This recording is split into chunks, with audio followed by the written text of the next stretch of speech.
as I begin recording. Alright. You are victorious over the dark forces of the deepest, darkest places of the deep dark.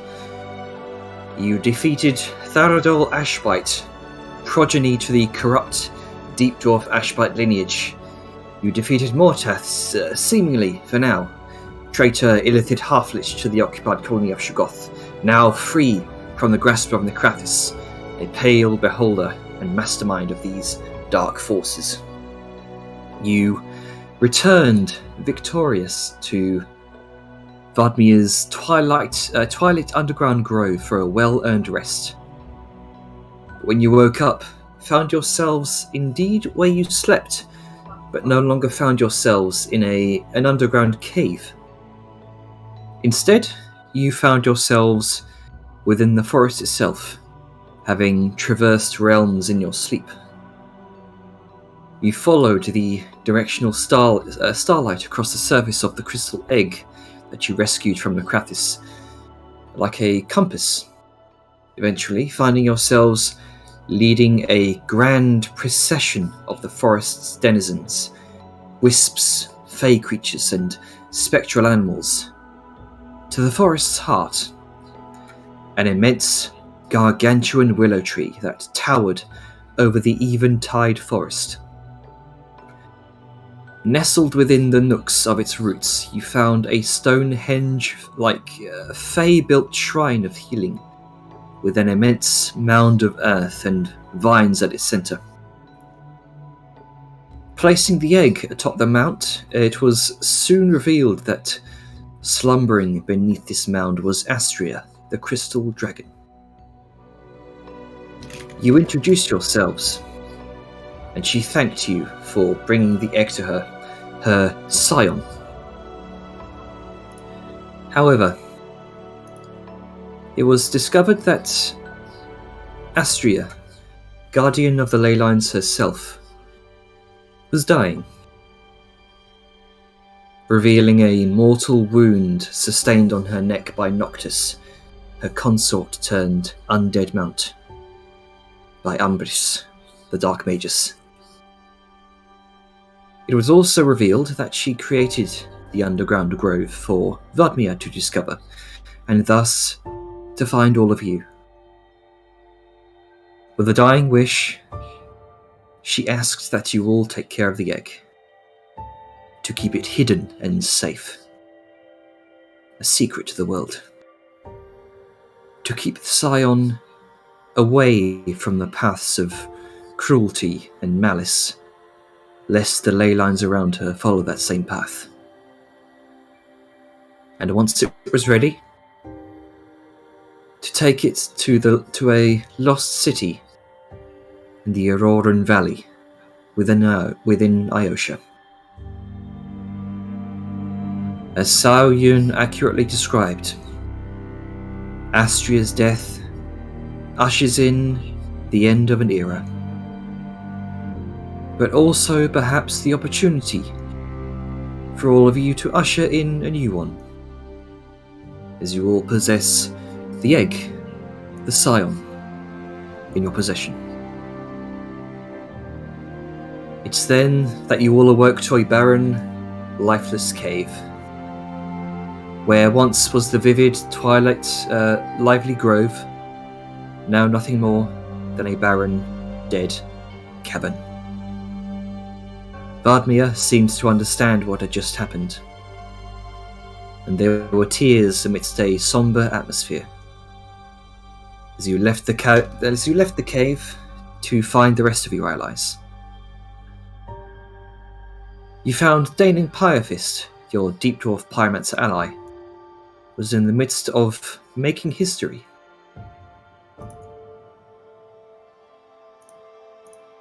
And people no longer under the influence of Necrathis the Pale. A people divided between two factions, loyalists who still put their faith in the Ashbite lineage despite everything that's happened, and separatists who no longer see the value in the lineage, seeking a new life away from the struggles of underground life. A people who instead put their faith in the Flamekeeper clan, now led by Danon himself. Danon announced a new alliance, a pact between Deeplings, Grunker's people, and the Flamekeeper clan, under the ideals of following a common purpose and an ideal greater than themselves, loyalty to the deep fires of the earth, rather than clinging to old hatreds.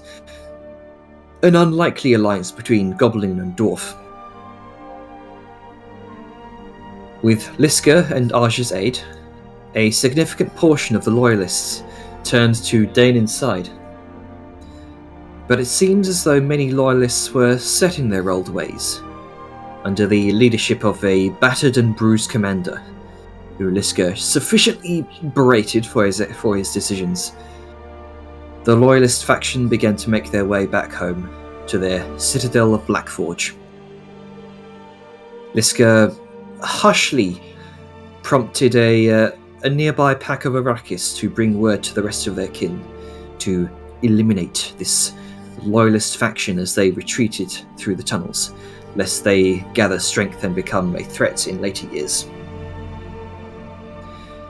You all reconvened as this pack seemingly come to summon you all to Broodmother Queen Silix's chamber for possible discussions, updates on events, and possible rewards.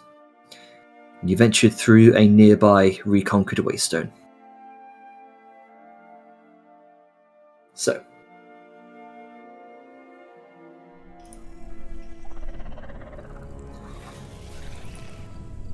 as we bring us all back,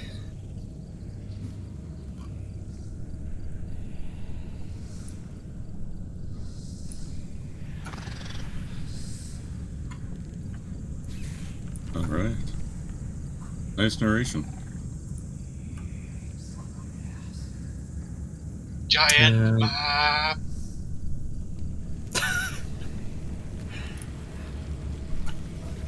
Okay. And that's recording.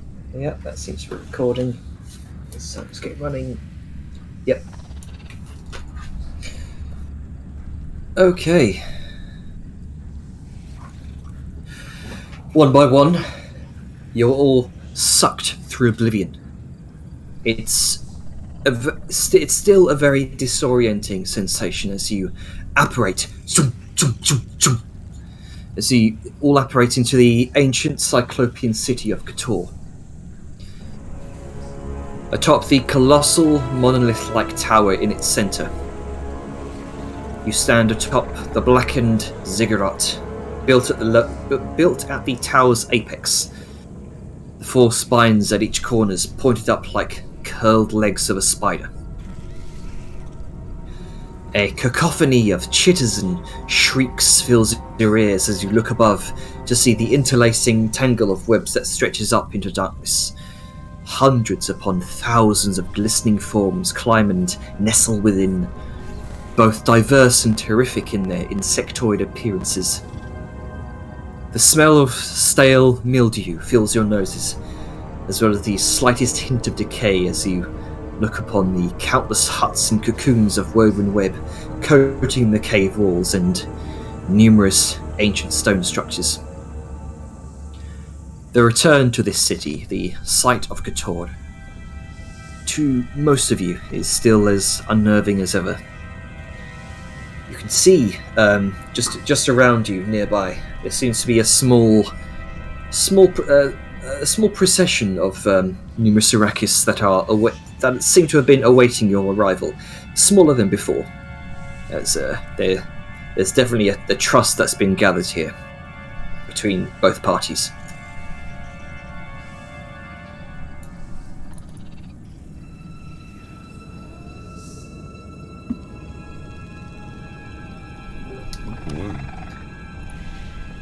So I guess we'll head on down and follow the path we've taken before to this where the Spider Queen is. All right. Eventually, you are one by one all escorted towards the Immaculate Palace, at the far end of this massive cavern. This palace of glimmering stained glass and pointed obsidian spires. Once again, you see the eerie combination of ancient Gothic and Eldritch architecture. A smaller retinue of warriors escorts you this time, as the sight of your group is familiar in the city from once before. There seems to be less attention drawn upon you. You make your way to the front gates. The two massive beetle-like juggernauts take a momentary look at your group, and they each sort of clack their mandibles to each other and uncross their enormous, vicious-looking polearms.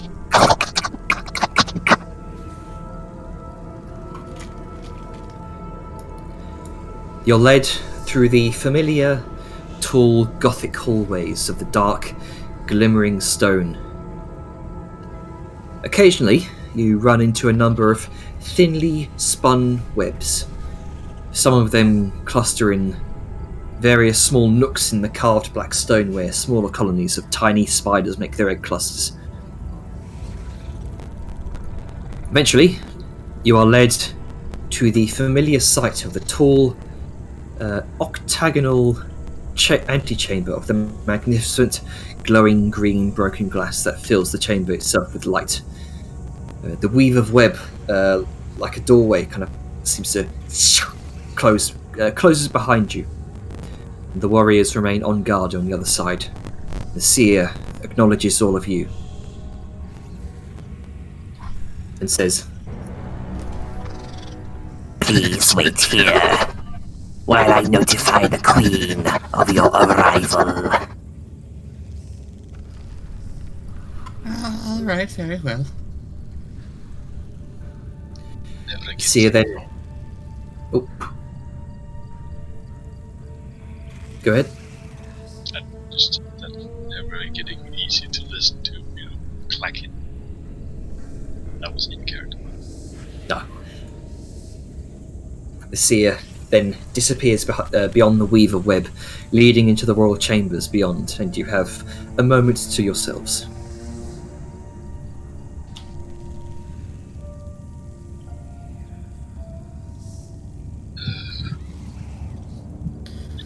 Well, he's still hoping it's a worthwhile reward, right? True. We did just win the war for them. I hope it's worthwhile. Technically we have to win a war for the, surface dwarves too. We should remember that. Oh, I'm sure you will. By the way, one thing. We mentioned what happened back there and some sort of dusty pillow thing with the two hands, rests her head on it, and then just sort of looks to Liska and Anu. No. I don't think that's relevant to this mission. I would argue against that due to the whole prophecy thing, but I get where you're coming from. Well, then they would already know. Or at least assume. That's why I asked.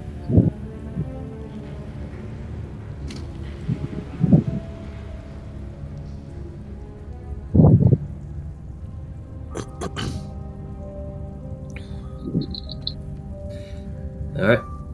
Eventually, after about 5-10 minutes, shorter than your previous stay here, the weave of web separates. The seer drifts through, and it gestures its 6 arms to the chamber beyond, as if to say, "After you." Alright. Works for me. Onward. Alright. Nice of them to let us go first. You enter into the tremendous chamber of Broodmother Silex. It's still just as enormous as when you first remember it, not too long ago.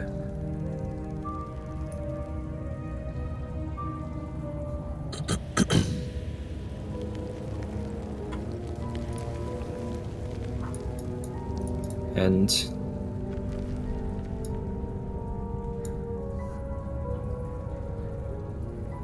there we go. Let me just adjust the stream camera. Do what you gotta do. That is still some of the most elaborate, map art I've seen in a. Oh, it's beautiful, man. It really hammers home the whole thing. And not just that, but the whole fucking reflection thing on the floor. I mean, it's beautiful. Yeah. Making a screen cap, but real fast. Kill my buddies. I've also updated your token, Niska. Oh yeah, I did it myself too. Yeah, like I was like, delete, drag on. Oh, the token is also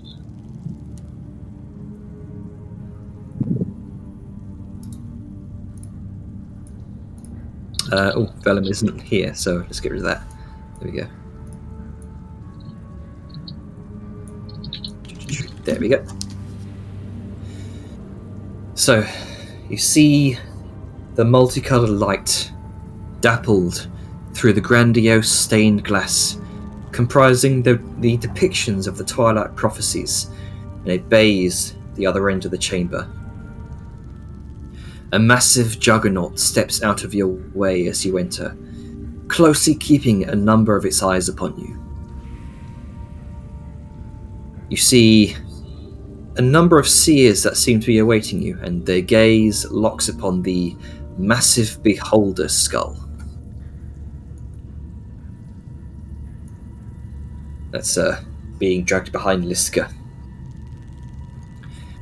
You hear the chittering chorus of 1,000 tiny newborn spiders above your heads within the thick weave of webbing above, which almost seems to be moving in and of itself, teeming with new life amidst a number of weavers darting in and out of small tunnels above with what look like freshly webbed up sacks of food, and affixing them to the tangled mess that extends up into the darkness.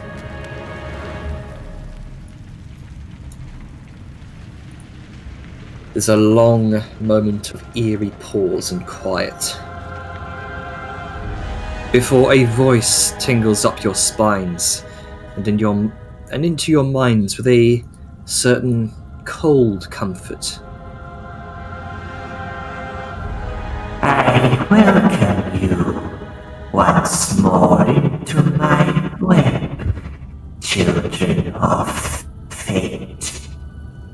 Your efforts have delivered us a most succulent victory against the Ashskins.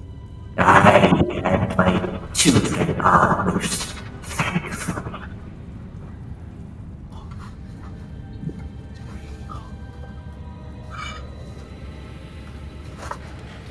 Sorry, I'm just getting bogged in there. The webbing above seems to stir, and young spiderlings from the size of large dogs to the tiniest you can barely make out all scatter away. And you watch as, descending from above upon a long, thick silken thread, is the massive, ever-daunting form of Broodmother Silex herself.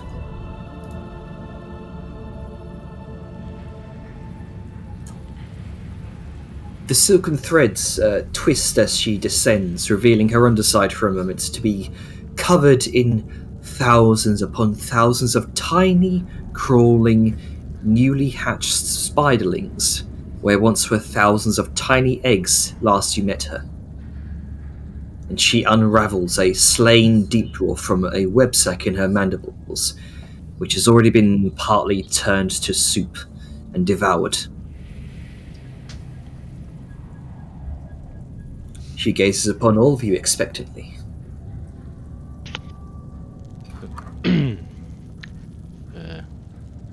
in deep speech. No, Undertongue. That's the one. Gurk is gonna say, "May the Twilight Mother would favor you," and nod his head a little bit. It's hard to discern any sort of nod in equivalency, but there's a motion with her front mandibles which seems to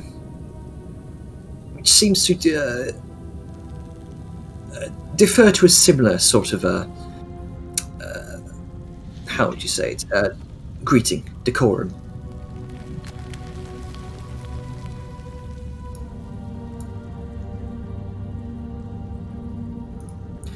You watch as a dutiful seer takes the remains away from her kind of clacking mandibles. Sort of stringy dripping of slurry sort of bridges the gap between the web sac and her mandibles, and sort of on the ground. Word has reached me that the ash skins have broken from the Pale One's influence. Yep. And Liska's gonna like shoulder the giant like beholder head skull forcibly. Many of the seers sort of seem to drift forward in very much interested by this development. And likewise, Broodmother Silex says, An interesting development. A natural you carry with you, I assume, is the reason for this.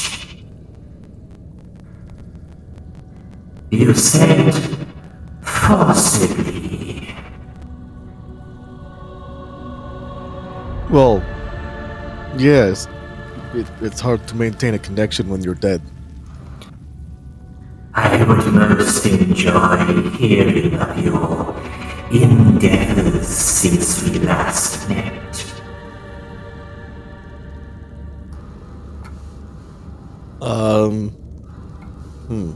Well, let's see. We went in with your troops. We attacked their armory while we had a few of your specialized assassins take out the lead general in the barracks. So we disrupted we cut the head off their army while disrupting their supply. Then we went to take on the magical protection,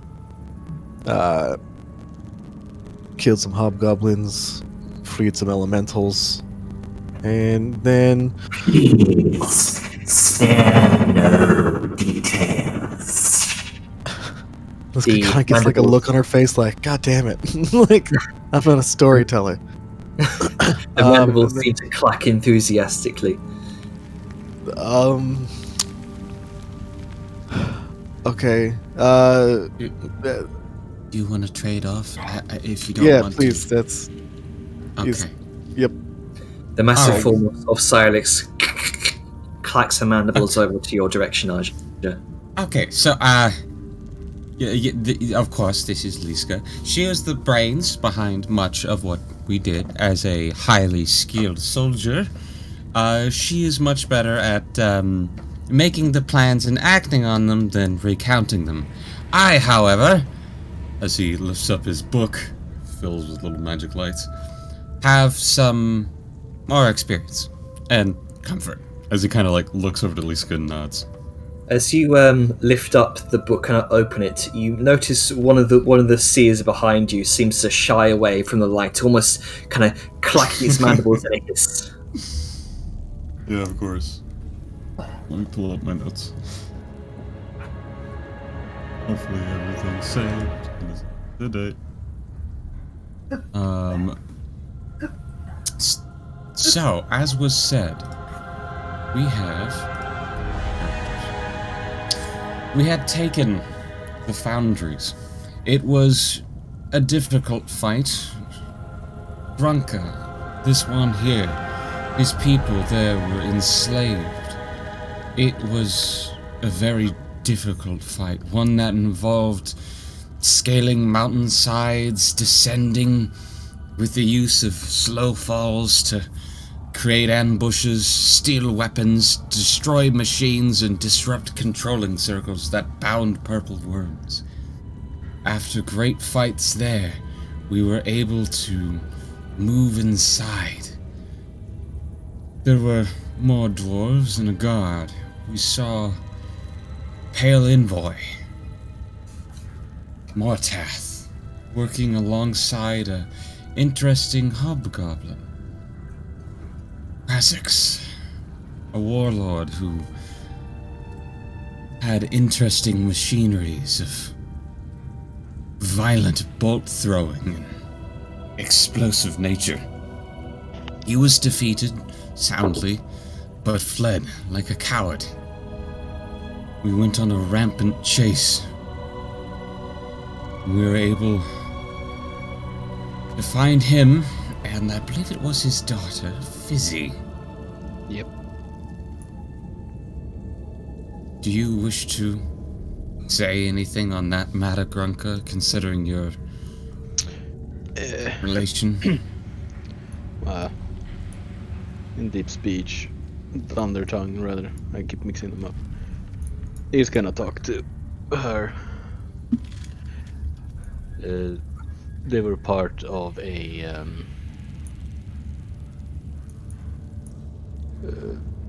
I guess more of a mercenary group than anything else. I think they were still I still think they were working with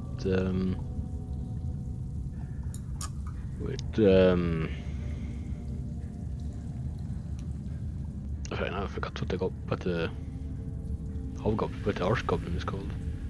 Jenna, what's the archgoblin called again? No, Archgoblin? Yeah. Gengar. Gengar, yeah.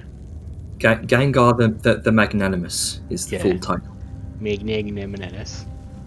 Gengar Magmana. Yes. Yeah. Magmar, okay. Yeah, I think they were still working for Gengar, but I don't really have any proof of that, but I don't see them acting on their own.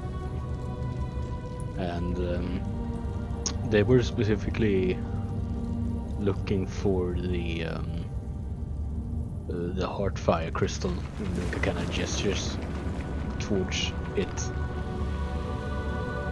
And More of this Heartfire crystal. oh, wow. The massive form of Broodmother Silex seems to lean forward a bit in interest. Oh, well, I'm not much of a historian. I'm not much of a hysterian. I'm not a historian. As a rager, I would argue against that. Exactly. It's connected to Incendius, the Scar Maker, and it's something that connects our people to him and the realm where he resides. It's kind of like a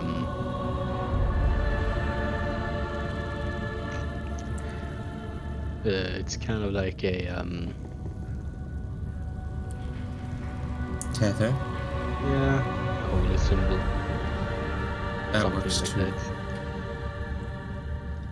It's powerful, I guess, and they were looking for it, but they I think they worked together with all of this because of well, maybe they thought they could help to find it. I'm not really sure why they were working together. I just know that they were. I guess also there was a bunch of ley line connections over here over by the with a big old temple over there. So they were kind of harnessing that elemental power to fuel the magic shield that they had, among, I'm sure, a lot of other things. But when we broke that and kind of released the power node, then all of the shields went down. So maybe that was also something that they were looking for in order to control this power supply Very better. possible.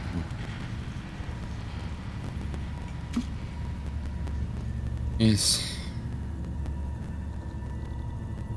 So we were able to roundly beat them a little bit Yeah, around that time. yeah. I'm not. Kresek got promptly shoved into a pool of magma and burned and exploded. It was a satisfying scream. Very. But I don't know what happened to Fizzy. I wasn't there. I didn't see quite what happened with her, but I don't think she I believe died. she had a contingent spell. Tried to finish her off. I delivered a very powerful magical blow, and just as it hit her, she cackled and vanished. Similar sort of teleportation spell. That's the only thing I could really think of, to be honest. We haven't heard of her or seen her since, so she's no idea. We don't know where she is. We really don't. But it's likely she's not as much of a worry at the moment. Because she's soundly injured, undersupplied, and without a father. So she's less likely to be a threat soon. A devastating blow, to be sure. She shall not rear her head anytime soon, I would imagine. Exactly. I don't think it's the last time we'll see her, but it's probably gonna be a while. Well, don't worry, Grunka. I'm sure you'll get a chance to kill her again. Yeah. Yeah, there you go, buddy. Let's see. We conquered the temple with that. Grunka here became the Heartfire champion. From there we went forward. Onward into the actual fortress itself. There were some issues getting past some shielding, destroying a crystal. It was difficult, to say the least. But we were able to get in. Once we did, there was a series of how you might say Close challenges. encounters. Yes. Would you care to say what was your most difficult encounter there?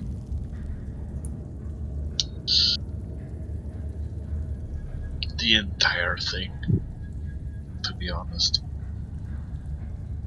No rest, no time to evaluate the situation more than just, a few seconds before just moving on. Which, fair. It was very difficult. We had to fight through many dwarves, many warriors, many pyromancers. One stood out though, Danon Pyrefist. One of the few who escaped mental influence. It was grand. We were able to talk to him, convince him. His life and freedom for some assistance. Pulling a few strings of fate, as you might say.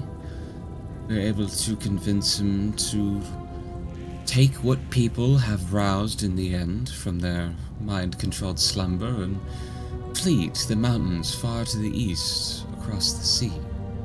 He further convinced the rest of the Deep Dwellers, as he motions to Grunka, to have many join them in a new alliance, making for great vacancy now. Oh, Except for the remaining half that stuck by.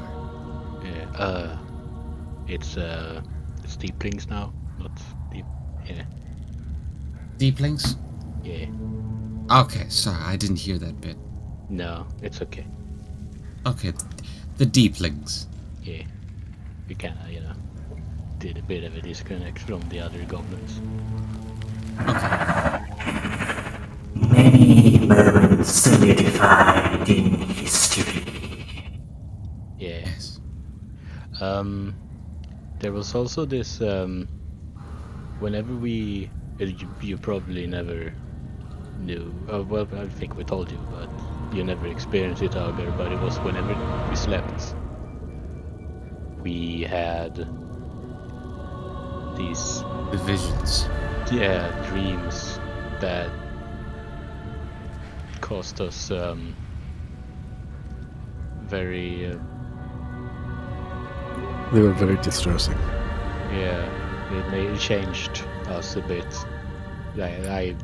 Liska had a little bit of a trouble with her vision, and I thought my hands and legs were spoons for a while. As you say that, there's a moment where what could be described as some semblance of a head from Syx sort of tilts confusedly to one side. Yeah, it's hard to describe, but it messed with us mentally. Before we fought him, the last rest we took, I suddenly just had this crippling fear of him, and I could feel his eyes looking on us at almost all times. And It was a sleep-based distortion of reality. yeah, it was very distressing. Nightmares. It disappeared after we slew him.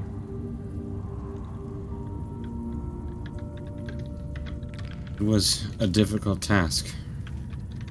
But yes, many of the deeplings, is that the right word?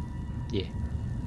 Many of the deeplings now flee across the sea to the east, freed from the illusions and distortions of the mind, free from these caverns and its now many vacant spaces, and fleeing from the remaining half of the Ashbites. Oh no, I mean we are the deeplings. They are still just looking to us. Oh, yes. Well, I mean, you are fleeing as well. Well, we're just going home. Fair enough. So I noticed some were actually leaving with Pyrefest. Busy. There's a bit of migration happening. More room in the caverns for colony to grow. But we did kill, I believe it was Theradol? Ashbite? We found that he was a harbinger. He was a harbinger for this Necrathus, as he motions to the skull. A massive purple eye mutated upon his face in his final moments, riding alongside Mortath, as he'll gesture towards his disc in the back, carrying the body of Mortath. A terrible necromantic illithid. They were in cahoots, to say. Manipulators and the manipulated of what seems to be some great, imposing figure. It is in your privy to know, being as he gestures to the murals, have such fate. But the code to get in, which we must solve. The one, I believe, who was behind an ancient mirror communicated with them was Umbrus. So the wheel of your prophecy turns. The threads of fate have been plucked, and the events will come to hand as they reverberate throughout. Quite. And as such, now we reach more or less the end of our story. A few inconsequential details were skipped over, such as how the princess was freed, brief moments of respite. We also found some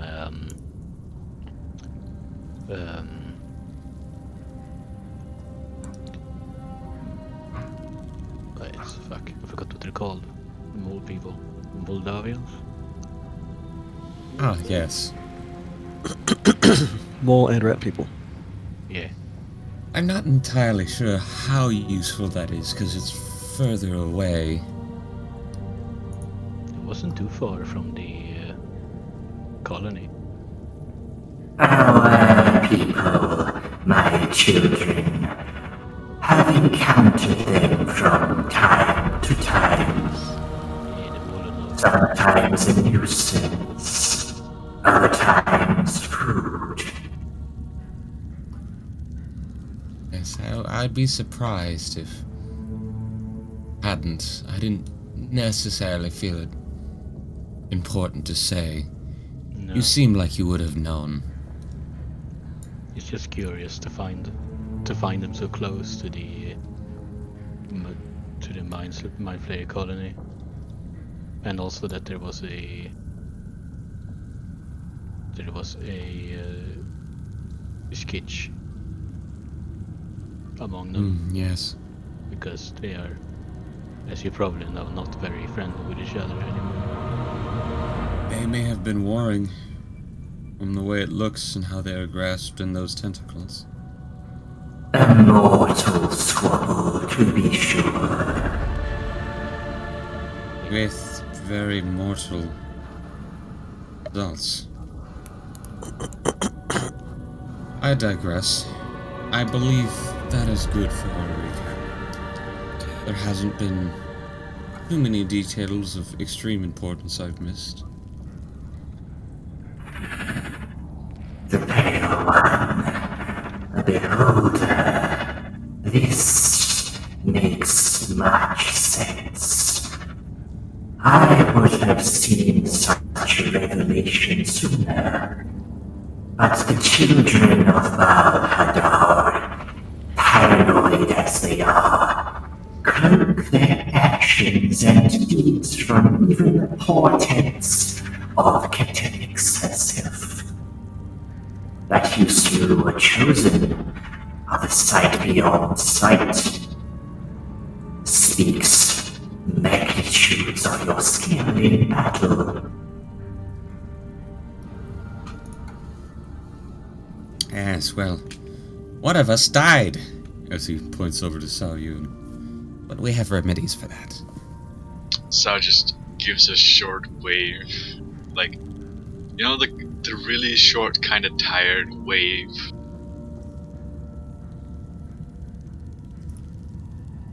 And yet here you are, and yet here it is. You see the massive tree trunk-like legs seem to gesture towards the skull, and Morteth behind you, Aja. Mm-hmm. I cried at and glanced into the fates of all creatures within these caves, but could not sense yours when you descended into the depths far below. It was like a great shadow had cloaked you. It was only lifted when it was torn through. You ventured through Shugoth and attacked its elder brain,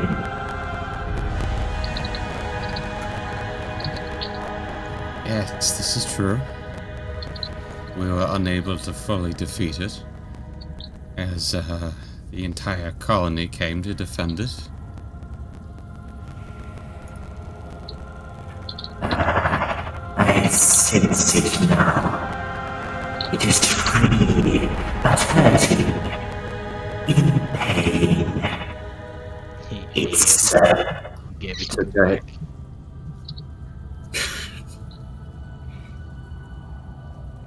its servants tend to its wounds as we speak, and the tear in the great shadow that cloaks it from my senses is being sewn back together by the children of Yakthul. It is Well, I good. mean, if So go ahead. if you want to, feel free to go and take it out. I'm sure there's no love lost between either of you. We took heavy losses in the battles, as I'm sure they have done likewise. But it is good that you have weakened their colony. They shall not seek to move upon my hive anytime soon. Yeah, you know where it is. Indeed. Because I don't think you can really move a big brain like that anytime soon. Not quickly or easily.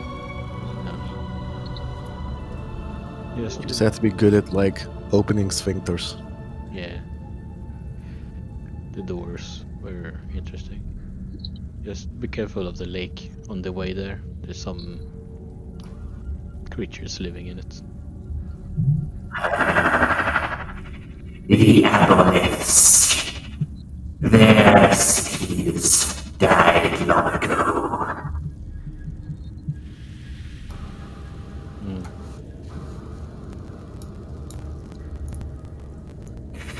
The devoted of the other gods seek to move against one another. I have sensed it. This is not our eon of rule. Not yet. They seek to usurp the natural cycle of chaos and order.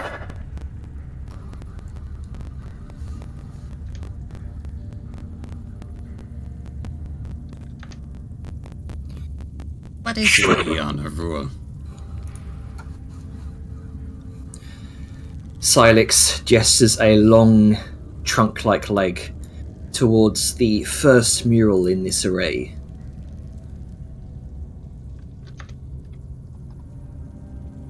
And you mentioned they seem to usurp the cycle. Cycles tend to repeat. You believe your time will come again? In time, but not for 1,000 millennia. By which time, life will have come to its natural end, as all things do. All things repeat in cycles. That's fair for me. But should the cycle be broken, should the other gods succeed, then chaos shall indeed take this world before it is due. And no doubt they shall move against the children of Kitenix.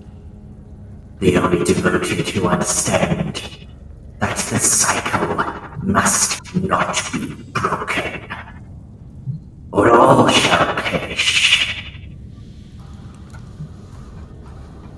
Well, that makes it far worse. That's worse than just someone not getting their turn to rule. Absolute damnation doesn't sound too good. This is why I am grateful you have weakened Shoggoth. and its elder brain. The children of Yakthul care not for this cycle.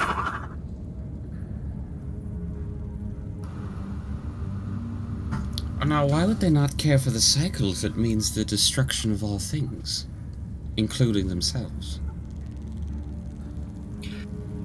The destruction of all things ushers in their utopia. To rule over Ash.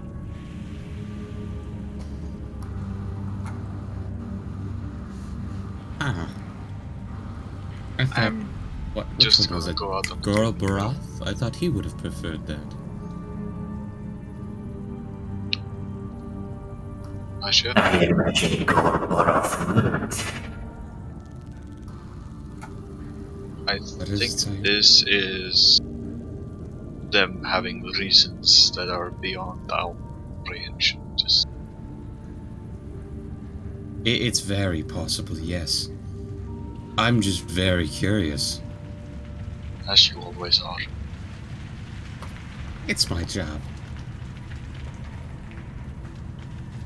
It's also your hobby and your life. Yes. Regardless, these are concerns for the immortal. I propose we move to more mortal concerns, more immediate concerns, as there are the complexities of our deal, our agreement.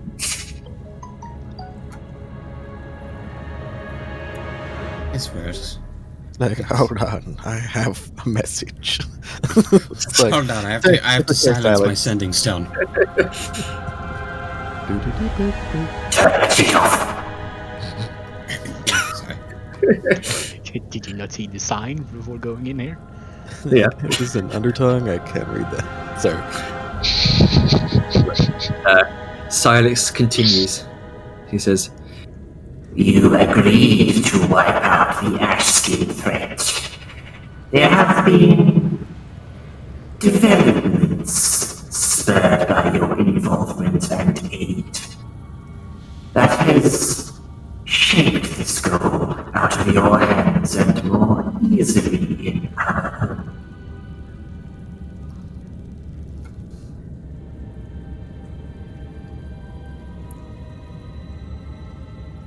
The way I didn't we quite catch the that. way we sort of took on this challenge was more to just, I guess the right phrase would be to cut off the serpent's head.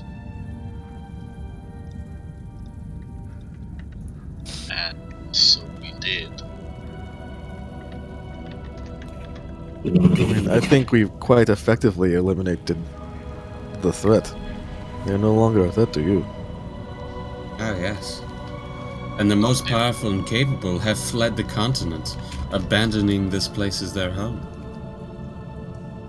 With your help, their devastating loss at the Battle for the Obsidian Spire has provided us with the means to wipe out the leftovers ourselves. Ah, there you go. there's a moment where Silex seems to regard you in particular, Liska.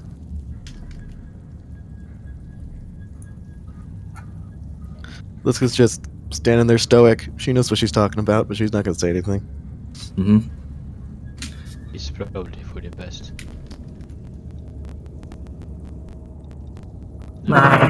Leaving them be. Sorry, go ahead. Nothing good will come of just leaving them to their old ways. Sometimes annihilation is the best answer.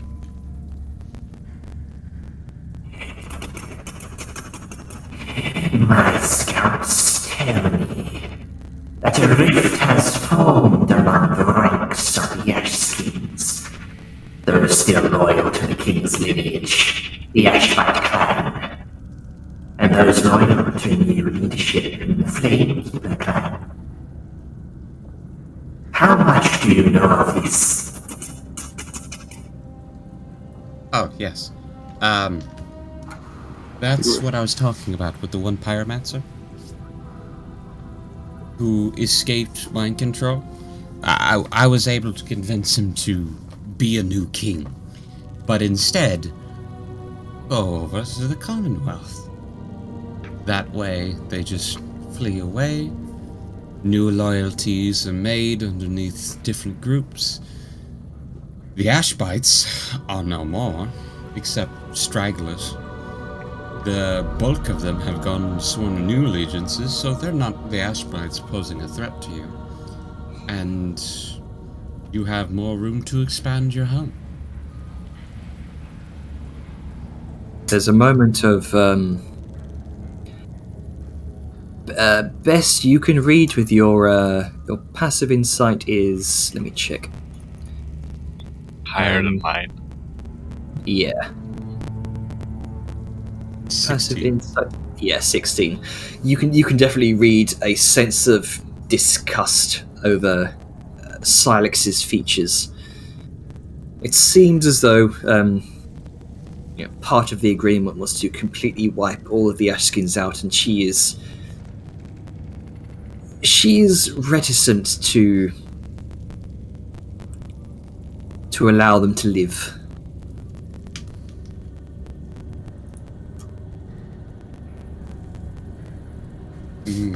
I know that look. I've seen that look plenty of times, though on a more mortal face. Hear me out. The Ashbites are moving with the Pyrefists. The culture here is gone. They will breed with the Pyrefists themselves, and soon their blood will be gone. More than just a death of a soul, this is the eradication of an entire people's, their ways of life, and their culture. And they're doing it willingly. And they're seeing you as their allies in doing so. It's a little bit more dramatic of an end to them. It will take a little bit longer, but I think it will be far more satisfying to watch them willingly erase themselves. And it will be an erasure that I and you will have control over.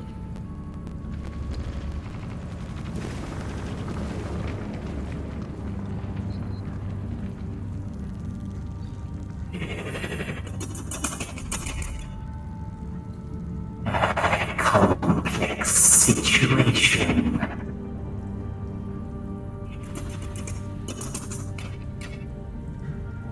I shall be willing to allow their leave, but they must likewise leave my children be. Not only will they leave your children be, they'll leave your continent.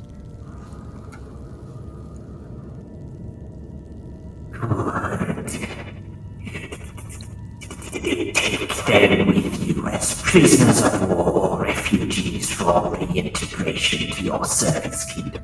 I care not which, but Ah, yes. should they remain near our territories, then I shall keep to my word, and they shall be food, nothing more. Those foolish enough to not swear new allegiances to the Pyrefists, which is what all the migrants are.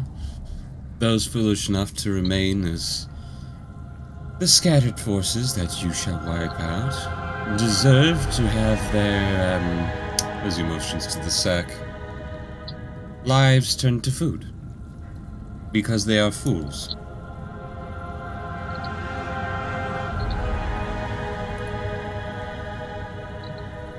Then our negotiations, our agreement is fulfilled. Right. Ultimately, you and your group have proved invaluable to the preservation of my offspring and I. This should not go unrewarded, children of Fate. For I sense that you have a far greater role to play in events to come. And you have my support. A bargain, if you will. A favor for a favor done in kind.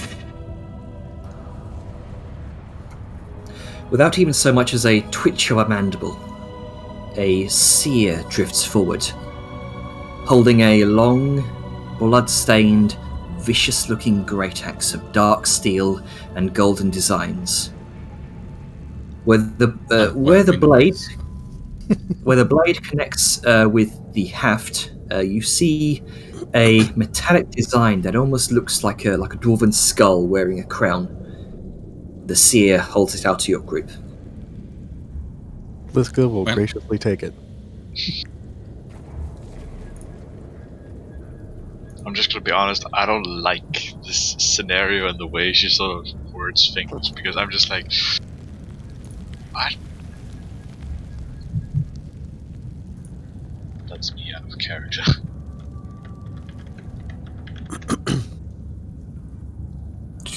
Where is that handout? There it is. Ah yes, Jana's searching for between the fucking million handouts made. Oh, nice. Ooh, That's brutal. Bronn Ferrickson, also known as Bronn the Blackened. Why does that ring a bell? Huh. Something B.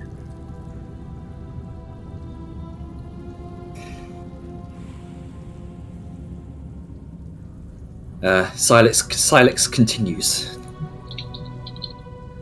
Firstly, the greatest spoil of war we gift to you. The weapon wielded by the Ashskin General Kilvar. Recovered from his body, slaughtered by my Weaver assassins. At Ashbreaker Garrison. Power laid beneath its surface. Hidden from even the eyes of my seers. Perhaps your creativity may find ways to succeed where they failed.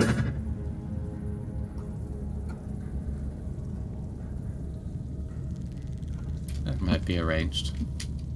Value. So, this great axe was forged by Bronn Ferrickson, also known as Bronn the Blackened. Designed to be as visually intimidating as it is effective at executing dissidents. It was also the cause of death for numerous halflings. This weapon is infamous, and its appearance widely renowned and feared by all halflings and dwarves as the weapon wielded by the shamed king, Nogdor Ashbite III himself during dark times past. Though it appears to be mundane, if historically significant, Great Axe, something stirs beneath the surface. A potential for great power. Out of character, what do you bet that's the thing where the ring and the armor have to be connected, and that's the third piece? Oh, probably.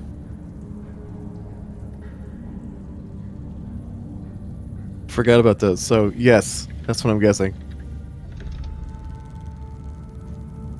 Oh, not a mountain folk-sized dwarf? He's the man. No, a huge man. What the fuck are you talking about? I mean, true, but I'm just gonna go out on a limb here and say that we also need something else besides those three pieces. yeah, some Maybe. glue. Some glue. Someone who can wear all of it, yeah. Never change. Fucking glue. Glue. Oh, yes, armor glue. You Yeah, know, yeah. Vellum will have some, sure. What's just, that item? just fucking cement that shit together. What's that item? Sovereign glue. Oh, yeah, sovereign glue were only, like, the The universal solvent or a wish. Yeah, can get rid of it. Yeah. Anyway, as Sia hands it over to you, Silas continues. The second of my gifts we grant to you for times to come. Gather close. The massive broodmother approaches the central shrine in the center of the room. Alright. The massive icosahedron sat above the ground about 5 feet atop a golden pedestal. And as you all gather close, 2 of her great tree trunk-like legs loom overhead and begin drifting over the shape. Despite her massive size, she's unnervingly graceful in the way she kind of dances her legs over the object. You see a number of green eldritch runes come to life over its surface. And the moment she touches the shrine, the surface ripples like that of liquid gold and clings to her legs, or claws rather, like how someone would make sort of a nylon in chemistry class, drawing out these long strings from the liquid. She then starts to draw out these long, stringy golden filigrees, and starts to intricately and skillfully weave them together, layering them into a small 1-foot diameter ball that seems to tumble overhead the shrine, using the shrine as some sort of source for this strange material.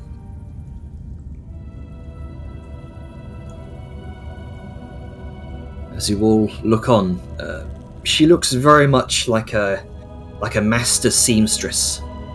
She weaves layer after layer after layer, and eventually it becomes clear she's creating some sort of small replica of the shrine. A smaller icosahedron.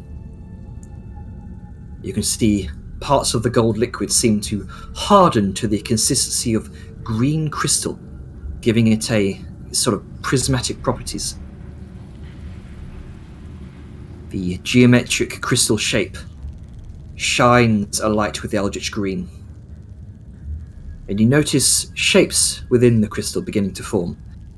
And it becomes less like a prism and more like an icosahedral shaped void or opening in space, almost like looking into a completely different realm filled with a complex intertwining of glowing white threads,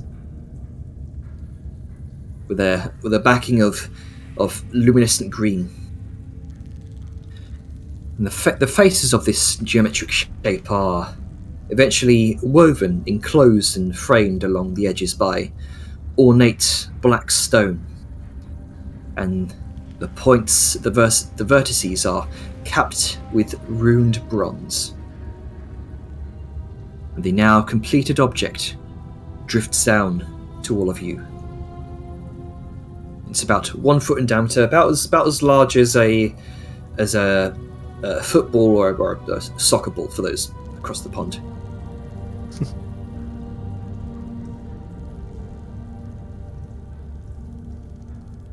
Liska will take this too, Okay. because no one else is reaching for. Plus, she's tallest, so it makes sense. Yeah. So you got the axe in one hand and this strange icosahedron shape in the other. Mm-hmm. Silex says, On behalf of Ketor, as a favor granted to you, an icon of fate. There are few like it, granted only to those who have found favor with the Twilight Mother and her children. With this, you may weave your own destinies and clutch the threads of fate to divert them into more favorable outcomes. Use it well, for the Twilight Mother looks upon you and smiles this day.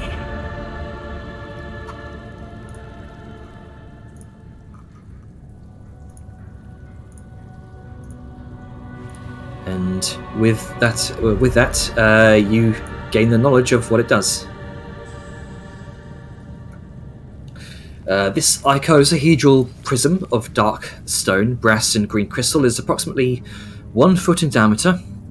It's a realm of complex interwoven webs, which is displayed within the prism, which shimmer and glisten as the prism is moved. And it has an ability called Thread of Fate. A creature can concentrate for 1 minute to activate this prism, gazing into the prism to look upon the infinite silken weaves of its own past, present, and future. When activated, the crystal shines bright light in a 10-foot radius and floats up to 5 feet in the air, tumbling in place. After gazing into the prism for 1 minute, the creature gains a Thread of Fate, and cannot do so again until the next dawn. The Thread of Fate lasts for 8 hours, and a creature with a Thread of Fate from the Icon of Fate can't gain another Thread of Fate from any source. When a creature with a Thread of Fate makes an attack roll, ability check, or saving throw, it can bend the weaves of destiny, misfortune, and luck to its will and roll an additional d20. It may then choose which of the d20s to use. Alternatively, when an attack roll is made against the creature, it can expend its thread to roll a d20 and choose which of the d20s to use. The one it rolled, or the one the attacker rolled. If the original d20 roll has advantage or disadvantage, the creature rolls its d20 after advantage or disadvantage has been applied to the original roll.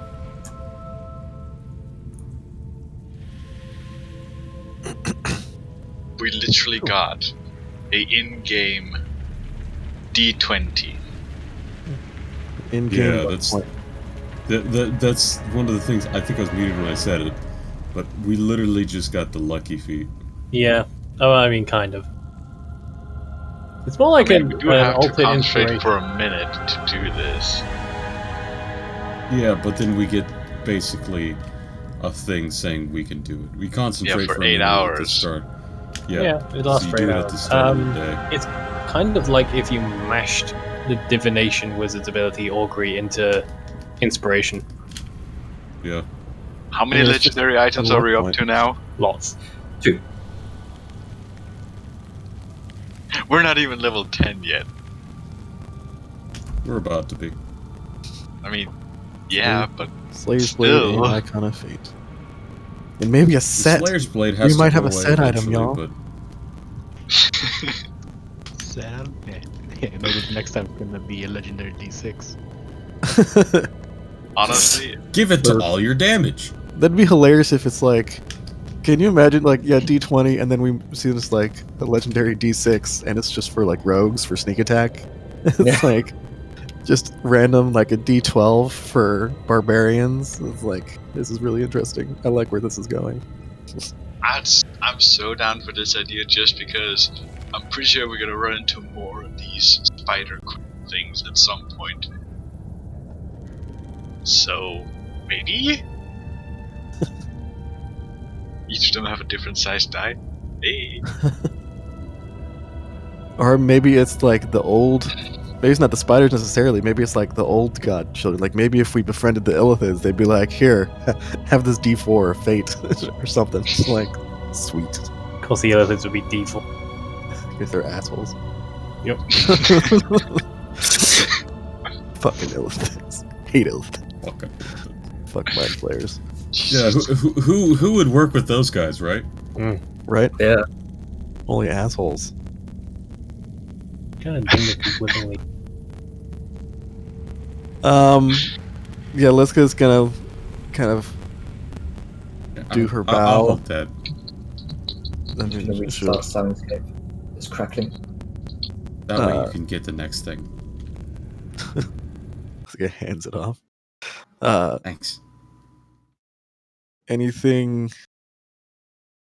else you wish to bestow upon us? Hang on one Create sec. Spider Queen's silence. Let me just restart soundscape.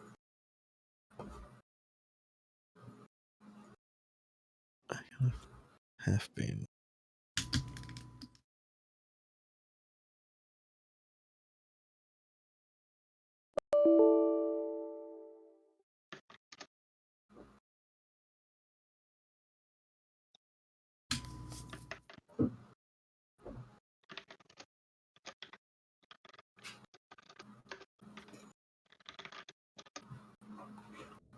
Okay.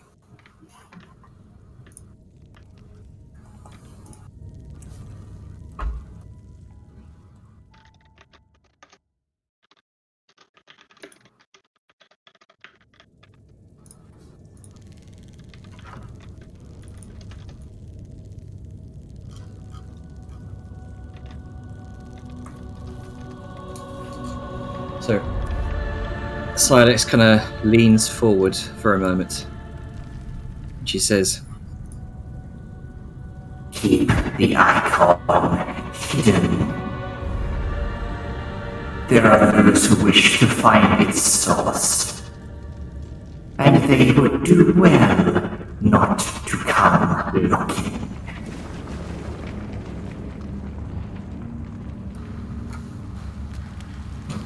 Understood.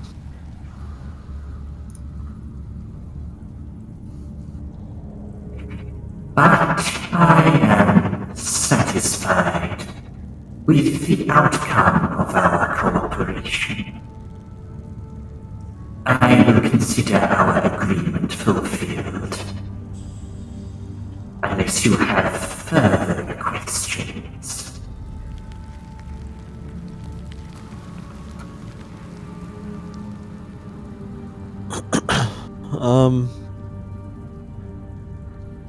Not that I know of. And Liska points to the last stained glass. Do you know how much time we have before that? I know not. My premonition. It comes and goes, like the tides. Alright. Just, The you know, wheels of fate work in very mysterious ways. yeah, thought I'd take a shot.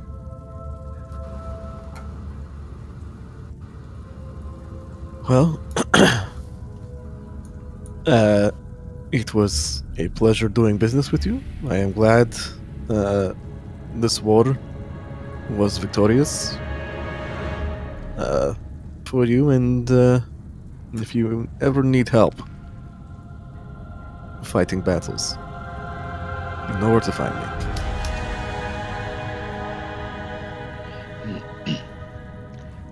there's a subtle click of approval from the mandibles, the enormous mandibles. So there's something that I kind of thought about. How are things going to be with the kind of gestures upwards with the other dwarves that kind of live above you?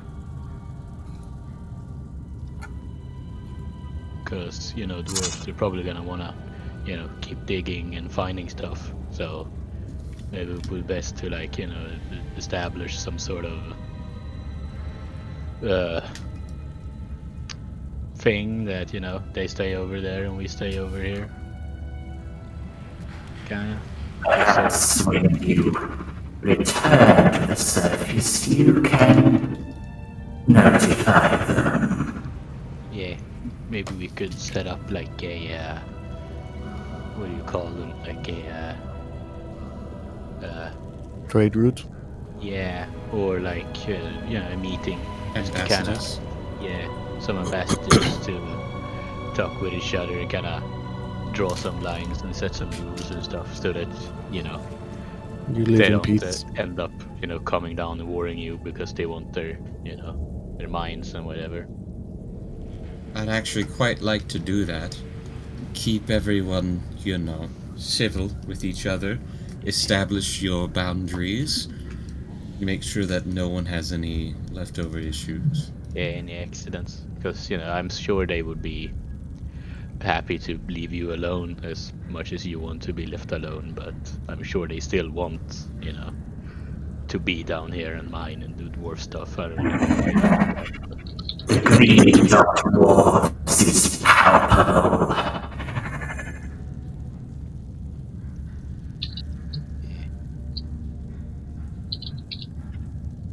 Very well.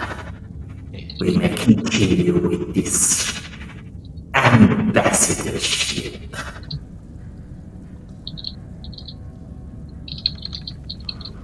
The mass pebbles and some of the eyes towards Aja. Alright. Then it shall be arranged. You could send a speaker along to the surface with us, ensure that yes, we are indeed moving out the Ashkins converted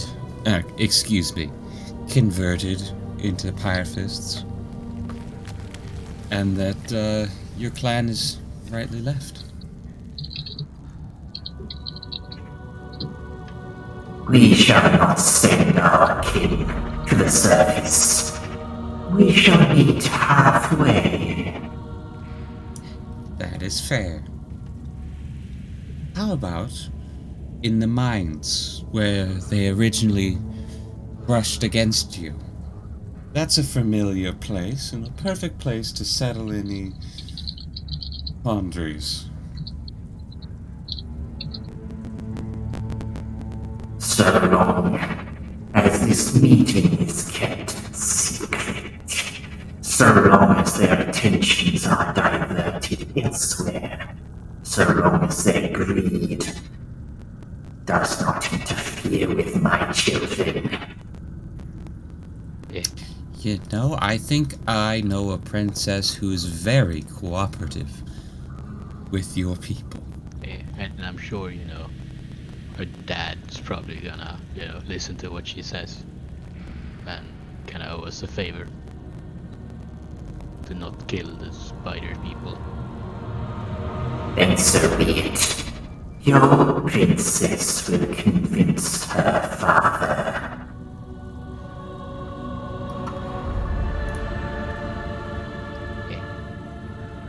Alright. Yeah, and I'm sure our people will continue to run into each other at some point. Maybe do some occasional trading like before. Perhaps. Yeah. Let's see what fate brings.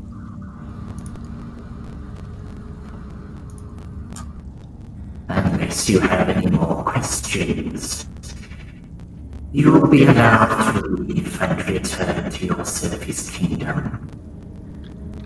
I think we are settled. Yeah, I think so. Before we leave, I have a question. The master mandibles over towards your position. Call me very blunt when I ask this, and perhaps it's stupid, but the way you mentioned cycles got me thinking. How many times have we, so sort of gestures and quotation to the group, been here? The children of fate, so put it.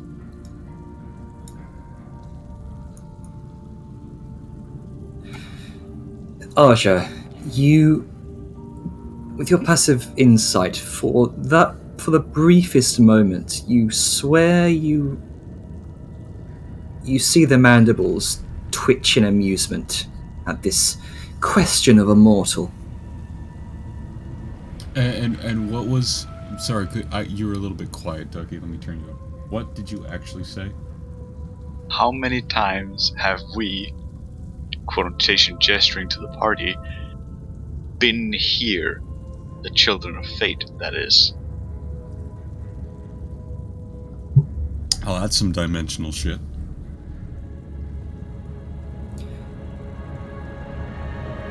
I am sure the Twilight Mother shall answer at any time.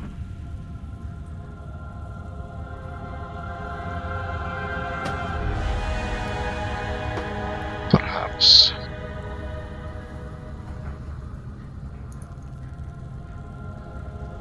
Well, I believe this we are about ready. The axe and the prism. This is our rewards, yes? Yes. The icon of fate is powerful. Use it well. I believe we shall.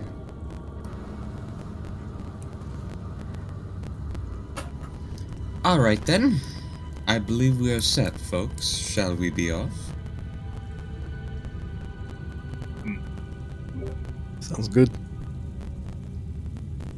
All right. Aye.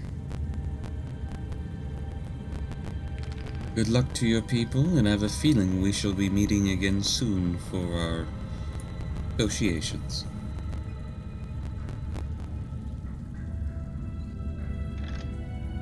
May the Twilight Mother smile upon you.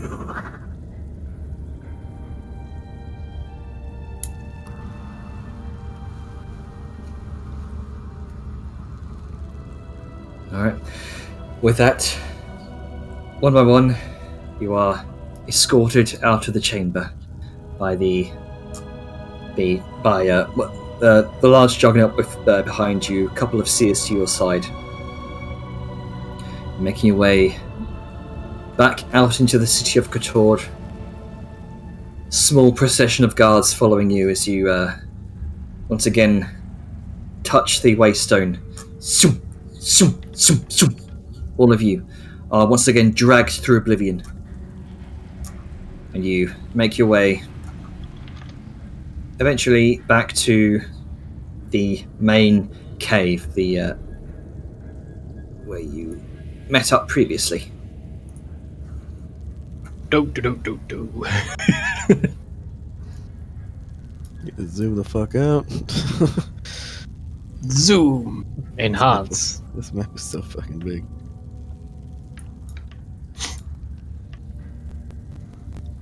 Oh god. There we are. Roll Okay. 20, please. So there you go. Boy. There we go.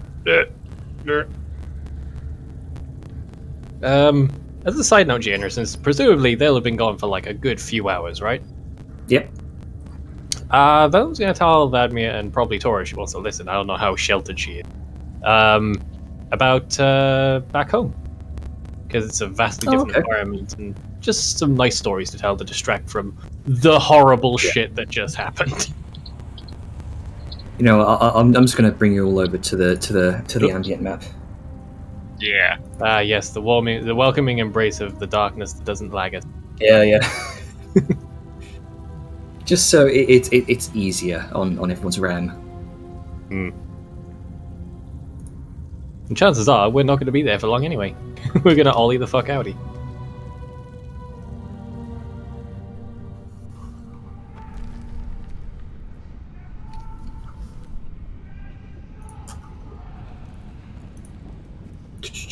Let's bring up some better music, shall we?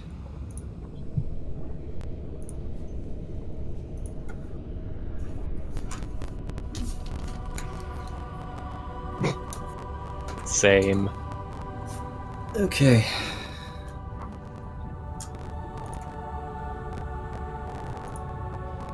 So, there's a moment as you're kind of as you're talking with Tora and Vadmir, you've noticed Vadmir seems to seems to have been kind of what looks like a cobbling together. What looks like some sort of rucksack, some sort of large rucksack to hold the egg in, and it can easily kind of flap over the top, keep the egg hidden. She knows that. Well, stupid question first. She knows we have like magic bags that can hold safely, right? You kind of discussing it with her. You gather that there's a sense that the bag of holding, putting the egg in a bag of holding, the kind of sticking it in a void, so to speak. She seems, she seems reticent to do that. Okay, well, I mean, I would have the question was more of a case of, since we gloss over certain details, if she was aware that we had them. The rest I could have sort of figured out for myself, yeah. I mean, she's definitely seen you guys have these bags of holding. Okay, well, she's heard about them, but never actually seen them in person. Well, with that in mind, she obviously knows what the case is, and she's doing this purposefully knowing that. So Velm's going to try and, like, he's going to sort of, I don't know where situationally we'd be, assumedly, like, sitting on rocks or some shit. Yeah. I imagine some of you will be sitting in some of the tents that haven't been ruined in the battles. Fair point. Do you need a hand there, Vladimir? I am good. I think I have this. I have this object. Stitch here, stitch there. There we go. How's it looking? It's ramshackle, and she's like what, 12? Little bit ramshackle, little bit back heavy. She kind of has to lean forward to get the balance right. You can see the egg itself is completely covered. Good. That's the important part. Let's sort of lean in a little bit. You're doing a real good job there, Vladimir. Just try it next time. Just sort of gesturing towards somewhere where the strap is. A little bit forward more, and then you won't have to lean over so much. Oh, right. And pat on the back for a good job, because cobbling together a backpack from basically nothing is pretty damn impressive. It's kind of cobbled together from like existing rucksacks and backpacks that have been already kind of strewn across the ground from war supplies. Just making use of what she has. I mean, again, still pretty impressive. Yeah. She did cobble together that hut in the grove. Oh, true, but with a hut, it's like a lot of large tangible objects feasibly makes more structurally sound. Rucksacks are like textiles, which are a bit more fiddly. It's just like a complex backpack with all sorts of like pockets and shit. But like just a sack with straps.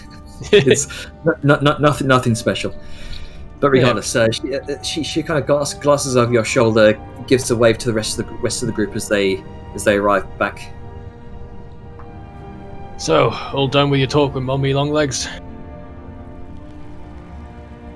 Sao just looks at Vellum like, did you really just say that? Yeah, well, I ain't exactly calling her Majesty, whatever the hell. I don't know if calling her mommy is to, Well, like Daddy Longlegs. Do you not have those over here? I mean, we see him a few times back home. But you call Spider Daddy. You have issues. Never mind. Point is, you're not dead, so guessing it went well. Oh, yes.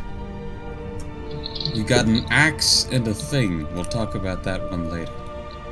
Right, and the deal regarding the surface, that's gone through fine. Things have been going pretty well, yes. We were able to get emissaries, diplomatic missions sent. Well, honestly, that's the hard part done. I figure convincing His Highness up there is probably the easier part of it.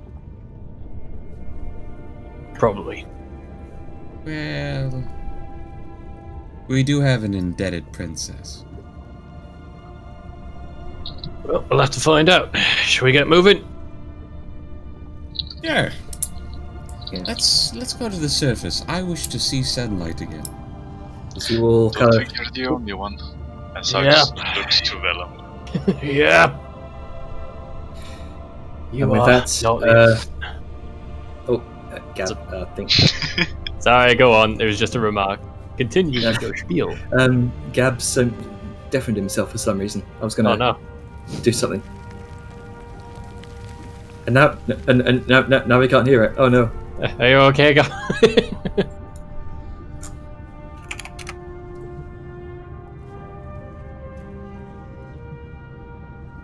Oh, sorry, I was just. There you go. There you I go. was talking to me. It's as you're all kind of gathering, reconvening. You can see the larger group of what looks like those loyal to the Flamekeeper clan under the leadership of Danin have also kind of prepped and ready themselves, all forming kind of organizing lines. It's also at that moment that Fliz kind of rushes up to you, Grunker, kind of pushing away past the crowd. This is You don't know how happy I am to see you made it out safely, Oh, especially you, Grunt. yeah. What happened down there? We found an elephant, like I guess it was like a colony, because it just looks like a huge brain, and like city-sized huge. And like we made it through there, we managed to sneak past, and we fought. Kind of points at the giant skull that this guy's carrying. Yeah, I was. Yeah, we fought You were that. down there for at least you were down there for at least like a couple of days. I was beginning to worry. Yeah. Next thing I know, you back up here in the camp and Yeah. carrying some big old one-eyed skull. Yeah, that was Necrasis. That thing was Necrathis. Yeah, he was a beholder, or whatever they're called. The big old meatballs with eyes. What? Yeah. What's? Angry eyes. Oh, It's I never- terrifying. We won't talk about it. Yeah. I ain't so, never heard of a beholder before, but I'll take your word for it. It's Sal, like may I? Sure. Sal sort of chimes in. Imagine a head, but there's a giant eye, long, sort of spindly tentacle things, but with eyes at the ends, and a giant mouth. That's it. That's a beholder. Oh, and the tentacle things that have eyes at the end shoot death beams. I got hit Yeah. by one of those. Yeah, I was turned to stone. Also that. You were Yeah. what? Yeah, I was a statue for a bit, but Gunka kind of points at the princess. She healed me out of it. It wasn't like, He wasn't actual- dead stone, No, it wasn't like dead. It was. He was like stone- just stone cold dead. petrification. Yeah, it was just. Fliz just runs over to Tora, immediately kind of clasps her hand and shakes it vigorously. Oh, thank you for keeping him safe.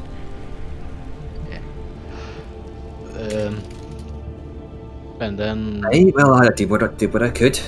Yeah, We all did our best. yeah. These folks alone were the ones keeping me alive. Yeah. And Sal, she died, but we brought her back. Everyone brings that up. Yeah. And Yep.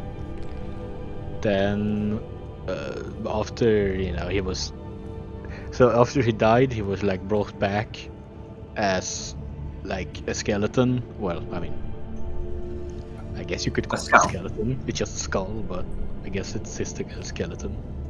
Skeleton. Yeah, skeleton. But he was brought back by some big evil man in the mirror, and who I guess I don't even know. I barely know who he is. Yeah, it's a giant man named Umbras. Yeah. It's not much to worry about at the moment for you. No.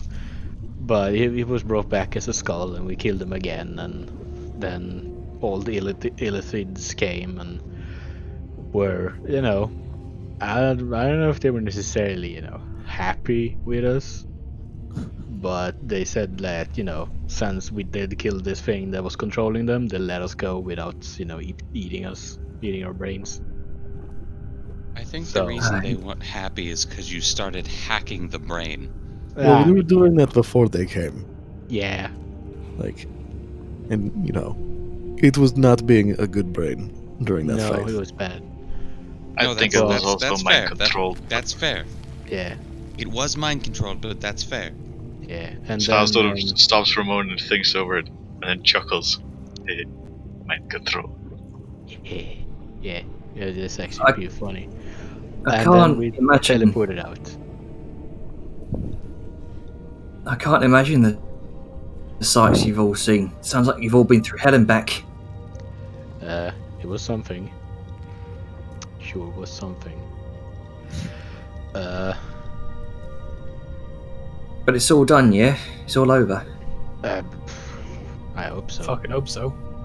I think And now, yeah, yes. now we just we go back to up, Surface. yeah, do that, do Yeah, those seems works. like things are wrapping up back here. Yeah. You guys are taking these folks up to the surface, aye? Yes, works. they're I coming hope. over to the Commonwealth.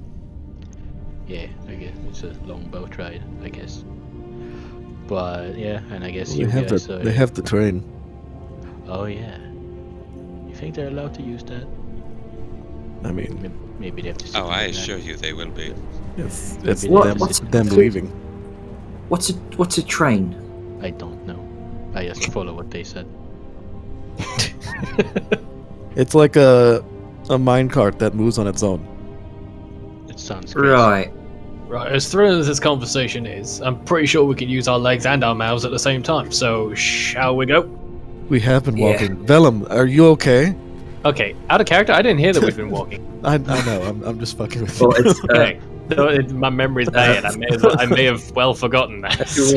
as you all begin walking with the group, it's that moment that Fliz says, few flame keepers managed to reactivate the portal in the Heartfire chamber, Grunks. Oh. It's got just enough power for us all to go through to return home.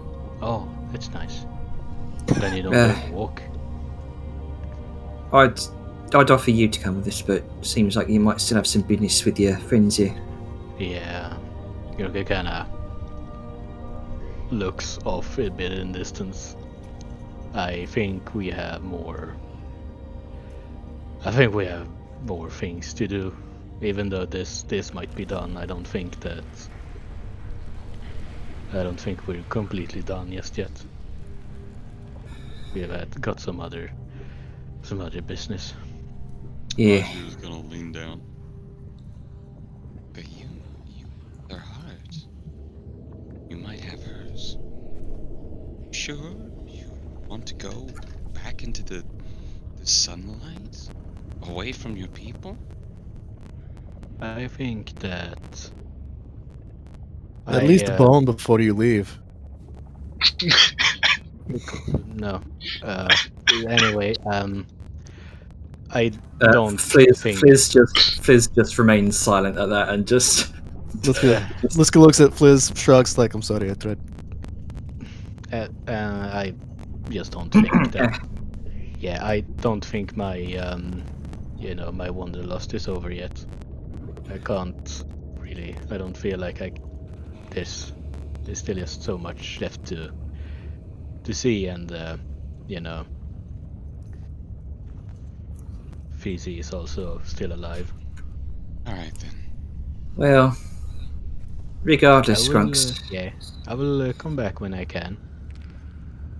Yeah. It will be You and your friends have. Yeah. You and your friends have saved a lot of lives here these past few days, Grunks. You've become a hero to your people. Oh, You're already a hero to these lot. Fliz kind of gestures to the gathering crowd of armored deeplings who seem to be kind of gathering supplies from tents, readying themselves for the return trip home. Some of them kind of notice you, look over to them, and they will give a cheer. Some give an enthusiastic wave. little wave. Yeah, Grunka gives a little wave, and as he does that, Webby's also waving at the same speed, kind of mimicking his movements. Others seem to give this what looks like a tunnel scout salute, tapping a fist against the opposite shoulder. Yeah. Seems like we're probably going to go our separate ways. Yeah, for now at least. Yeah, at least for now. Yeah. Let's see. Grunka kind of takes out Ashbeard's beard, and kind of it could be a good thing to, as more of a symbol, kind of show A trophy. Yeah, just kind of something. You know the tunnel scouts. We deal with the trophies all the time. This is a bit unusual, though. She kind of hangs the scraggly beard a little bit, but with two fingers like it's some sort of dirty rag. Yeah, it is pretty hard. Kind of wobbles it a bit. Yeah, he didn't wash very much. It's pretty nasty. But it's a symbol that we managed to free ourselves from another pressure. Well, thank you. Yeah. Might be me over here in the Arrakis talking about fate or some such, and maybe taking it a smidge too seriously, but something tells me we're going to meet again someday soon. Call it a feat. Yeah, I hope so. I mean, I'm gonna try not to die, so I can come back. I still wanna still wanna live where I. You don't die on me, Grunks. It's at that moment Fliz just throws her arms around you, big old hug. Yeah, we're gonna try. Asuka shakes her head and rolls her eyes, at the obliviousness of Grunka. Yeah. Inside of the brick. Yeah. Right. And So you want to do an insight check? No, I was making a joke about him having the insight of a brick. Yeah. Oh, okay. All the signals just woof literally over his throwing head. herself at him. It's like, oh yeah, I might die before I come back. It's like, well, don't fucking die. It's just like, well. I'm a try. It's like, you sure you're not coming with us? It's like, yep. Don't worry, if he dies, I'll bring him back. It'll be okay. Yeah. Asuka did her best. Yeah. Make take lots of trophies. Take the did you find any of those those little metal things that the other goblins had? The exploding bombs things. Did you find any more of those?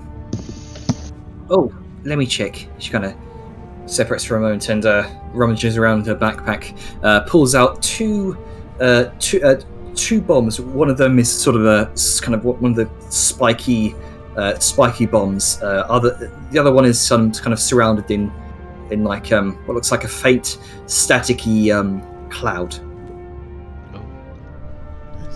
Sal's head almost gets whiplash from just turning around and just looking like Christmas. Bomb. I think we're just gonna take the one that's cloudy and magicy and weird, and just gonna give that to Sao, and just gonna look at the spiky one and just gonna say that maybe we should take that back to the Tinker Guild just to maybe see if we can expand the arsenal a bit. We do have. We may not have whatever this black powder is, but we have the the spark powder. The Tinker's Guild. They could do a lot with this. Yeah. Oh, and actually, let's go over here for a little bit. I'm gonna go with her away from the rest of the group. Oh okay. yeah. That's So fine. Somebody when, would get. when none of the others can see, he's gonna like take out his bag and he's gonna bring up one of the beakers with the mercury-like fluid. And it's gonna say, What's this? so we found this over in the Illithid colony thing, and it's some sort of I'm not very good with magic, but from what we can see, it's also gonna take out its now 2 charlatan dice. It can like, if you drop small things into it, you can like it makes another one. So I only had one of these dice before, and now I have 2 because we tested it out a bit. It works with like coins and small. It obviously work with magic stuff, but Well, I'm not one for magic myself, but no. I can But I'm imagine. sure maybe, yeah, I'm sure there's some other among us who could maybe, I don't know, at least do something with it or figure out a little bit with it, you know. Yeah, I could bring this back. I could Yeah. bring this back to Deep Top. Yeah, it's I think it's a good idea. Just you know, we have to be, next time if something happens, we have to be a bit more, you know, expanding the Yeah. arsenal a little bit. And next time when we meet, maybe I'll have something else to give me. Yeah, maybe I can probably find something cool. Yeah, see if you can find some magic shit. Yeah. Gurg's gonna take one of his charlatan dice and give to her. Hey, you can have this. Oh. For now. Yeah, I don't.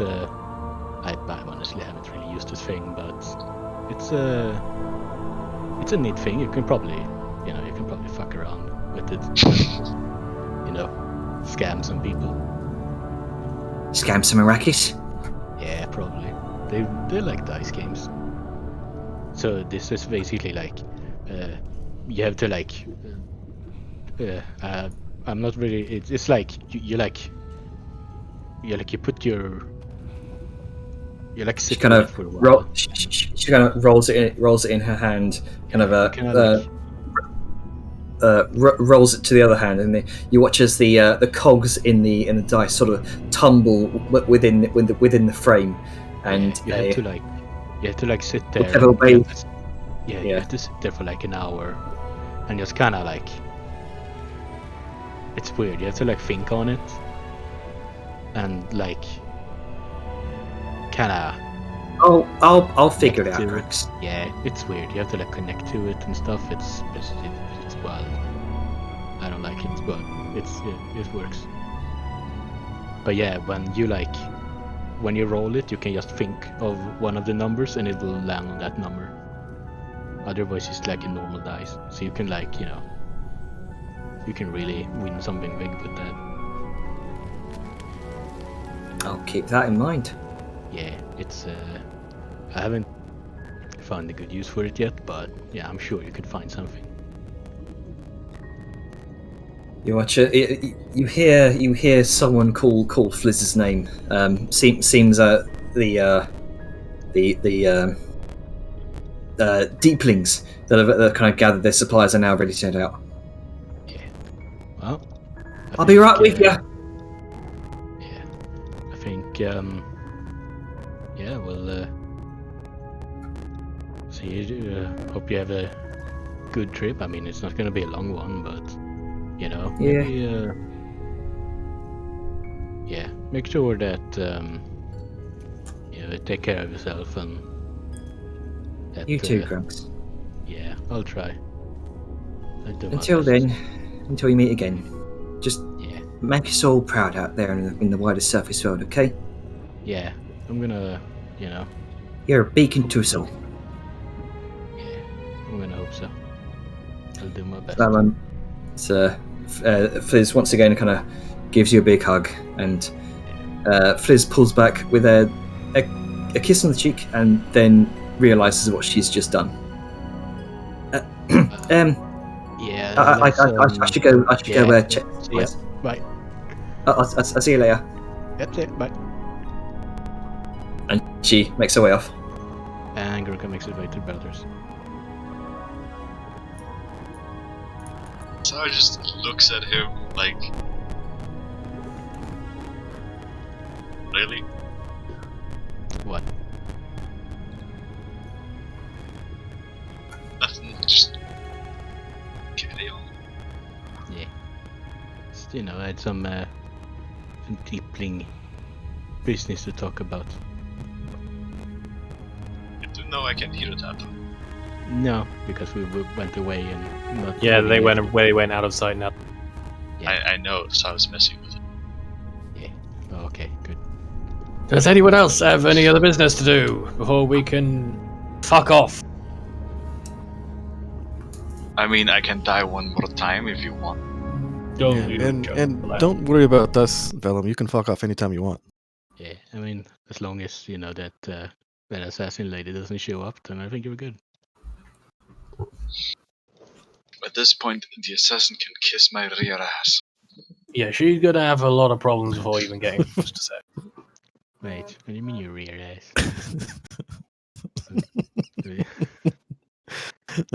Your front butt, or your back butt.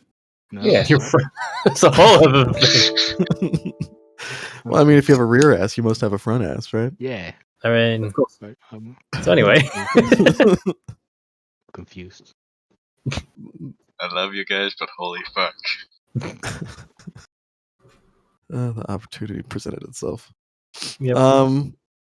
I think that's it. I think we can start heading to the surface now.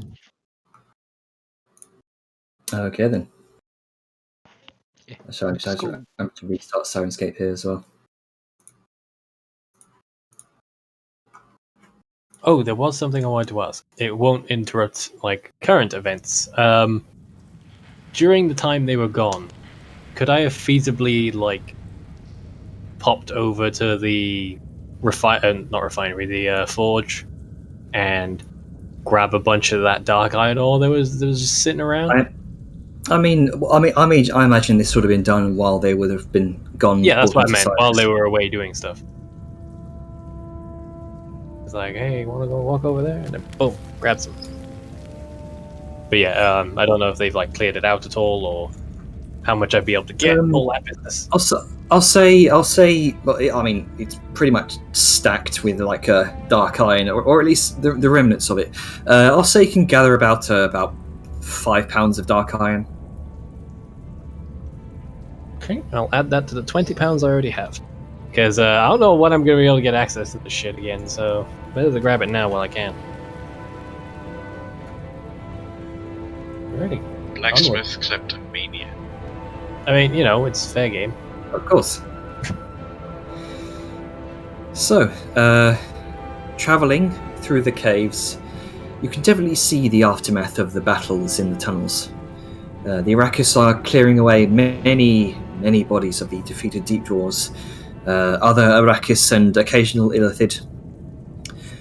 Knowing the encounters with native hostile wildlife, you keep on your guard for ropers, cloakers, the strange kind of lobster-like creatures you encountered in the deeper reaches of the underground. None seem to bother you. We do The kill. echoing dame. We do kill 2 ropers. Yes. No. Out of spite. and get their eyes. I suppose Liska specifically says, "Don't damage their eyes." This is to Grunka. All right, yeah, you've got a hunting quarry. But yeah, You actively want to search out for ropers? well, yeah. If we're gonna pass some, if we interact with any, Liska will kill 2. And I mean, if we want to have that combat, sure. I mean, we have our entire group and an entire contingent of. I mean, I'll say for the sake of brevity here. Wave it. Yeah, for the sake of brevity here, it's like at least 100 kind of well armored people to one or 2 ropers. So I'll say, just go ahead and roll a d20 for me. Okay. This is just bullying, the creatures of Yeah. Well, thank Yeah, you for what the- now, huh? Is this like the survival to get the eyes, or just a This- straight this- D20? Just roll a straight D20 for me, just for my own sake. All right. 16. Okay, so you do manage to find two ropers, and with pretty overwhelming force, you can see through the echoing din of 1,000 deep dwarf voices filling the caves, kind of trailing behind you. Some of these other deep dwarves appear to be using their kind of martial skills to guard this caravan of people, and some of them do come over to help you kind of kill these two ropers. And with your previous experience, especially Liska, you slaughtered them no problem. Cool. All right. I now have the things I need. Okay. Sweet. Sorry, we may continue. All right. So you all enter the forward camp, the place where your group came into these caves all those days ago. The place where you originally kind of snuck into that the kind of commander's tent, found the journal. You see the Arrakis. They seem to have dismantled the camp and have readied it for supplies. A couple of groups still seem to be patrolling the area, and the Arrakis, they seem to regard your group as you and the migration make your way past.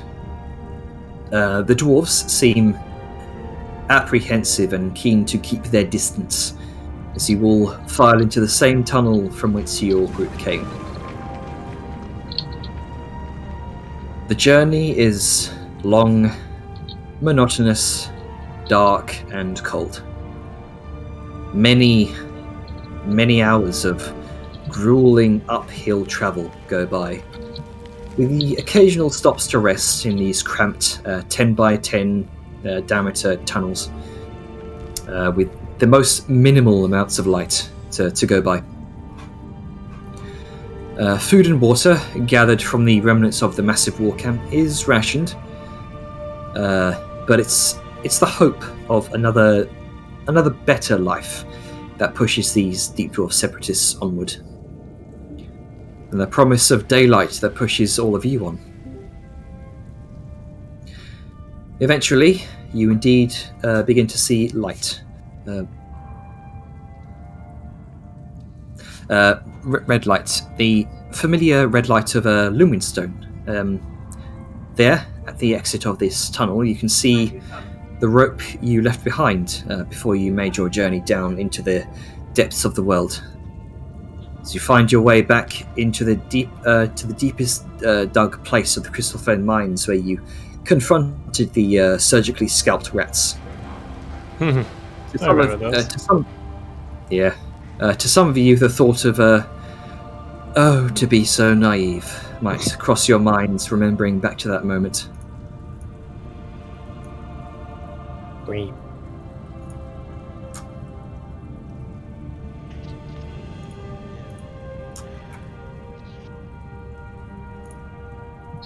Oh yeah, fuck, I forgot I have one of these crystals.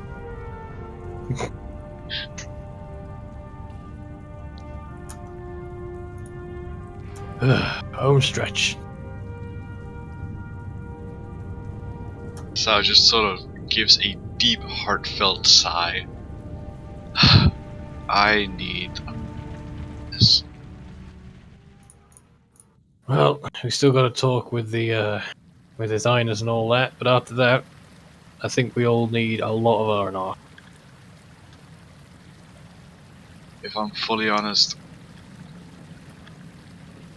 I feel like His Highness can wait a bit, but you are totally right.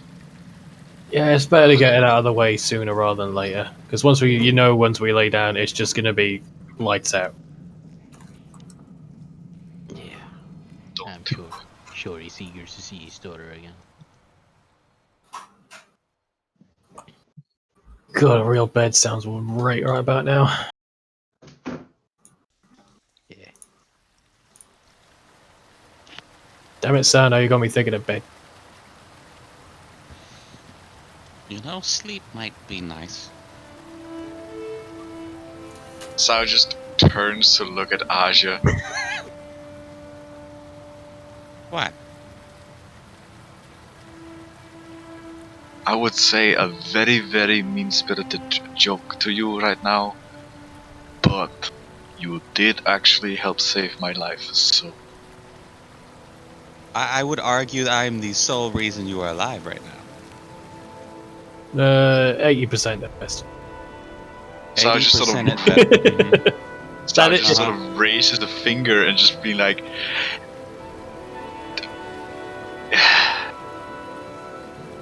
Thank you. Jokes aside, you're welcome. Thank you for being a good ally during all of this. Tora says, and I'd like to thank all of you for rescuing me and Ilara here. She gestures to Ilara, who's by her side, just kind of resting for a moment after the hike up, being an elderly dwarven woman herself. I am hoping to have a meeting with you and your father, you see. It's an important diplomatic one, coming from the Commonwealth. You know, we had our concerns about something happening in the Silver Kingdom, you see. And, well, it seemed the High King of Mayland was in some serious conflict at the time, but perhaps when we get back up, we could discuss some matters of my business past and your business with the Arakis to come. There's a lot of Listen, important state talks to have. As long as it comes with a good ale, good food, I'm fine with whatever. Good. I think a nice stiff drink would be very appropriate for these conversations. Well, let's get back to the capital. So making your way through the mines, you do eventually come to a locked iron gate. The noise of your presence alone from the crowd behind you seems to have alerted the two unfamiliar mountain guard that seem to be guarding the gate itself. Security down here seems to have been increased since last you were here. Velamir's going to give Tora... The moment, First you briefly- the moment the two guards see the crowd of deep dwarves approaching, they draw their swords from behind the gate, confused. What I was about to get at was Velamir's going to nudge Tora a little bit. Think it might I be cast best. light on Tora. Okay. I'd love to get a word out if that's cool. Kind of been sitting on my ass for half the session. Sure, go ahead. Maybe it's best for morale and everyone out there to see you going first, Your Highness. Literally discussed this. Didn't discuss it All well. right. It's invasion if you don't go first. Yeah, I'm on my way. She kind of steps forward towards the guards and says, "Guards, drop your arms. There's a refugee seeking a better life. Now, if you don't mind, all of us have been through fucking hell and back, and I would very much like to see my father eat a good meal, drink some of the strongest ale with the fine people here who rescued me from the depths of that hell, and promptly conk out in my own bed as opposed to some dank dungeon cell. Sound reasonable enough?"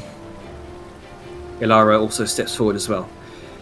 Be a dear and open these gates, would you? One of the guards both of the guards look to each other to immediately say, "Princess Tora, High Priestess, we thought you lost." And immediately goes for his keys, unlocks the door, and without protest begins escorting her and by extension all of you and the thousand other deep dwarves through the mines.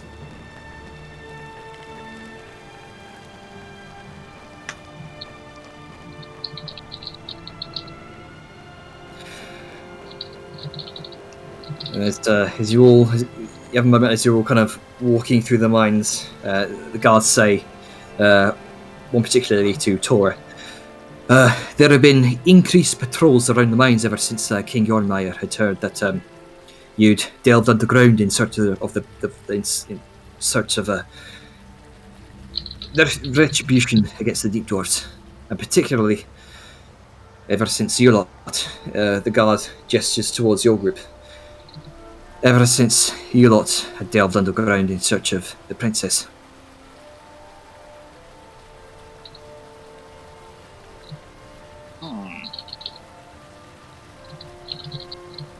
You watch as up ahead, another mounted guard is startled as he rounds the corner by your presence. Seems like he was coming to investigate the noise. The one who was escorting you, or all of you, turns to him and says, "Lieutenant Spitchforge, bring word to the alchemist. Send message to the High King, or the princess's return immediately. Tell the patrols outside to stand down. We have refugees incoming." He immediately salutes and runs off, further down the mines, out of sight.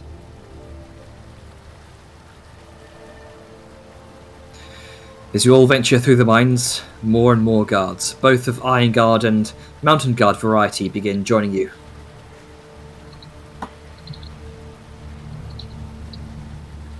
It's a veritable procession of officials as all across the mines, workers stop mining and look on amazed at this sight.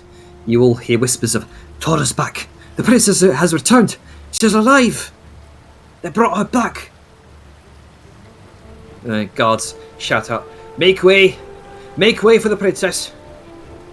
And there's some concerned mutterings from others as the 1,000-strong migration of Deep Dwarfs make their way by, heavily escorted and watched by Iron Guard and Mountain Guard alike.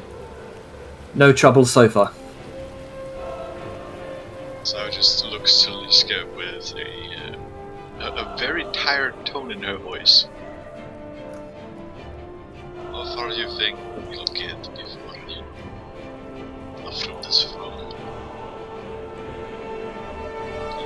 Sort of gesturing backwards with a thumb towards the Deep Dwarfs. Well, hopefully these people are smart enough to understand their princess leading the group. And if not, well, that's what guards are for. I'd rather not suppress a civilization at the moment. I've already done that.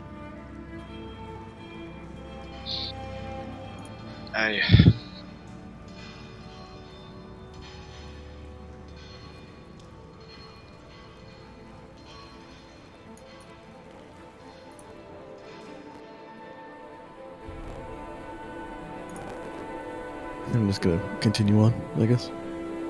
Yep. Yeah, I think it was Okay.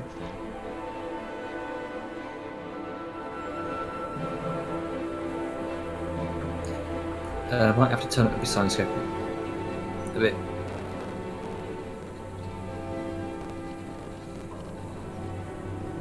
Also, I need to go for a short second. I will Okay. be right back.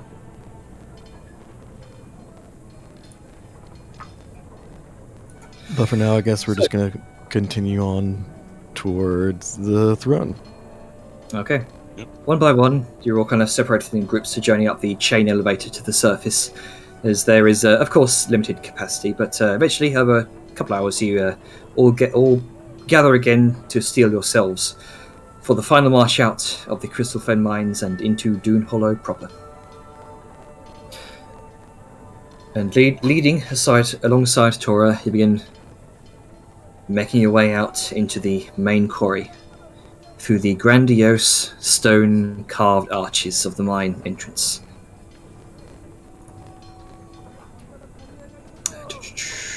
Where is it?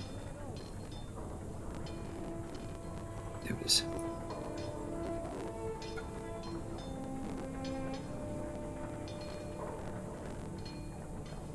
It takes time for your eyes to adjust, as even though Dune Hollow is beneath a mountain, the sudden change in brighter light levels it's disorienting, to say the least.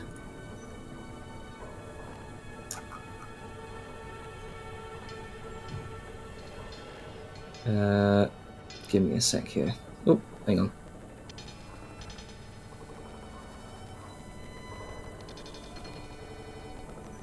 Where is it? There's a sound here. I want it. While Jen is You can searching do for it. that, quick question. Yeah. Hang on. Go ahead. Just to talk amongst yourselves. Yeah. I was just going to ask everyone a question because they're more likely to remember than I am. Do the earrings require attunement? No. Because I'm not seeing the handout anywhere. Maybe I'm just blind. I think we decided no.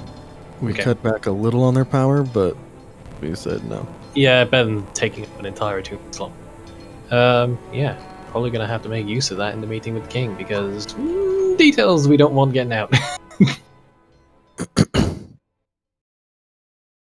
Big.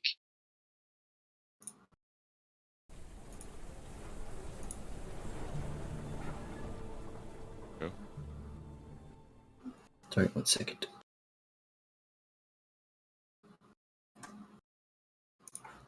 My neck. It's in BT Dubs, the Earring of Whispers, and Balthazar's magic items. Oh, so that's why I can't.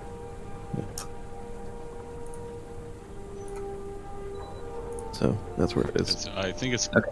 he did that for a reminder because Balthazar it doesn't even have his. Just I the will entire track hand that. earring. I'll drag that to inventory under magic Yeah. items. There you go.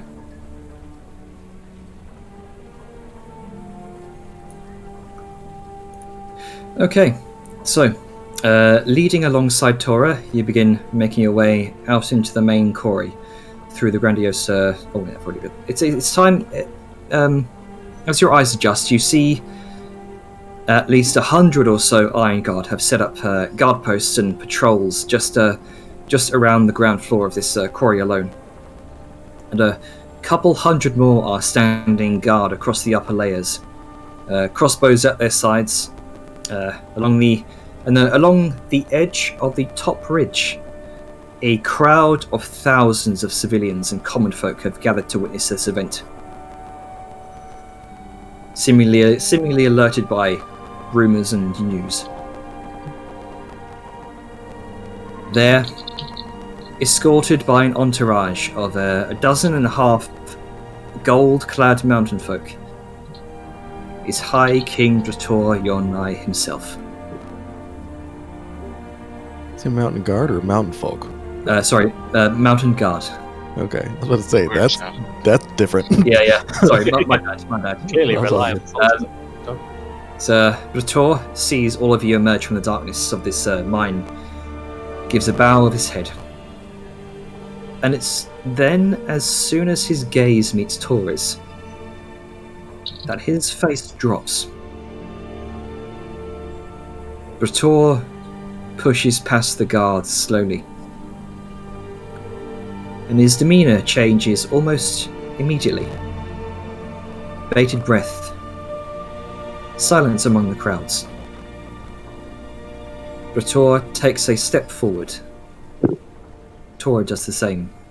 Bruised, bloodied, haggard, but alive. And they meet in the centre of the quarry for the first time in many months, almost a year. Where once was the stoic, stone-faced High King you saw before is now no more than a loving father, with the crushing weight of worry lifted from his shoulders.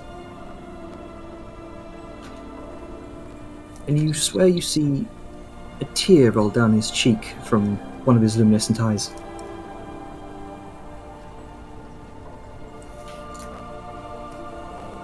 And you hear him say, My Tora, my wee fire gem. It's then that you hear something. It's the cheers of 1,000 different voices. Tora says, I told you I'd come back, Dad. Aww. Rator says, but where did they find you? And Tor responds with, I think that's a long story best told over some good food. Had some good ale. Very well. I'll have the Iron Guard escort these unconventional refugees somewhere safer now. I don't know how you came across them, or why they happen to be deep dwarves. But I was informed from your words iterated to me that they've come with peaceful intentions. I trust your words over any other. And Tor replies with, aye, they were in their right mind to begin with. I'm sure that my friend, Liska, can shed some light on that once we get some ale to loosen our lips. And Tor gestures back to the massive, round, one-eyed skull next to Liska.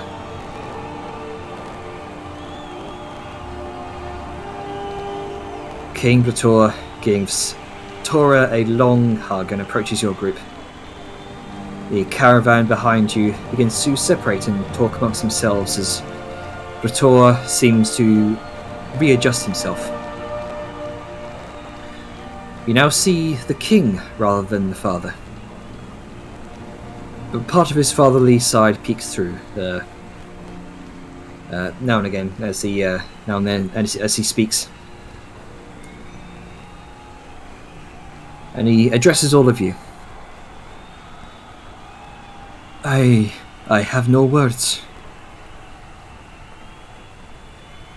You've done a great service for me here this day. You've become heroes to my clan.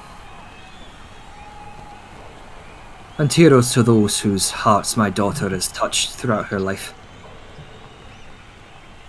I cannot thank you enough.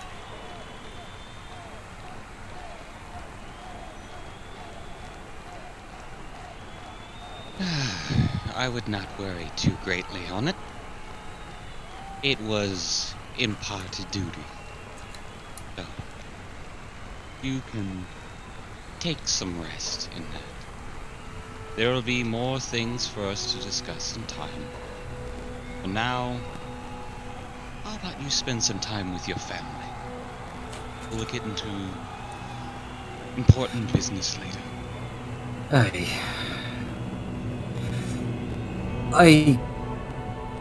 He kind of pauses and looks over at all of you. I insist that you come to the palace as my honoured guest. All of you. You all look like you could do this with some well-deserved rest. So I just sort of nods slowly, knowing what she went through. Perhaps we can discuss the events that you've been through and the events that led you to my daughter. Perhaps we can discuss those later. But for now, I will take the prompt from my daughter. There will be much ale provided, and much food. And much rest. Lovely.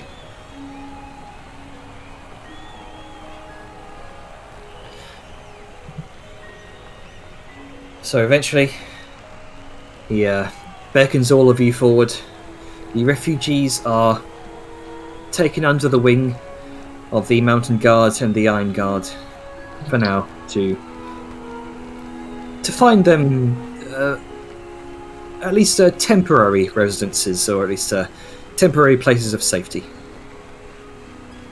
while things are organised. We were all gathered, your group, by an escort of Iron Guard and Mountain Guard. And throughout the city, as you're all escorted towards the palace proper, a procession of civilians and common folk follows behind, applauds and cheering. This, to some of you, it's the gratitude is familiar. Some of them seem to recognize you as the same individuals that slew Crothis, the adult white dragon. Some of you recognize. Some of them seem to recognize you as members of the Hunter's Keep, particularly Liska. Others gaze in awe and almost terror at the massive skull being hefted by Liska herself.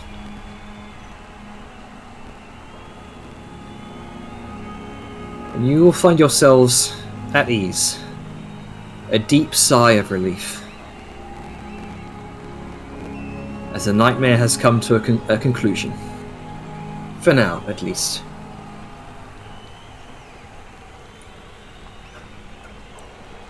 You're escorted into the palace.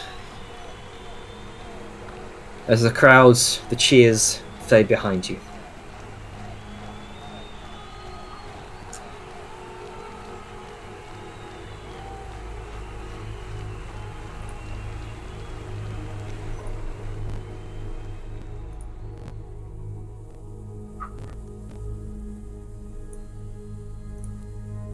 The silence of relief.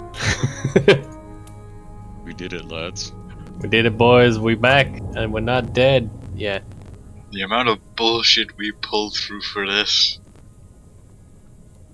Just go down and rescue the princess, they said. It'll be easy, they said. Yeah, we just gotta go deal with some deep dwarves. This is nothing major. Fucking illithids and alternate fucking dimension brain bullshit later.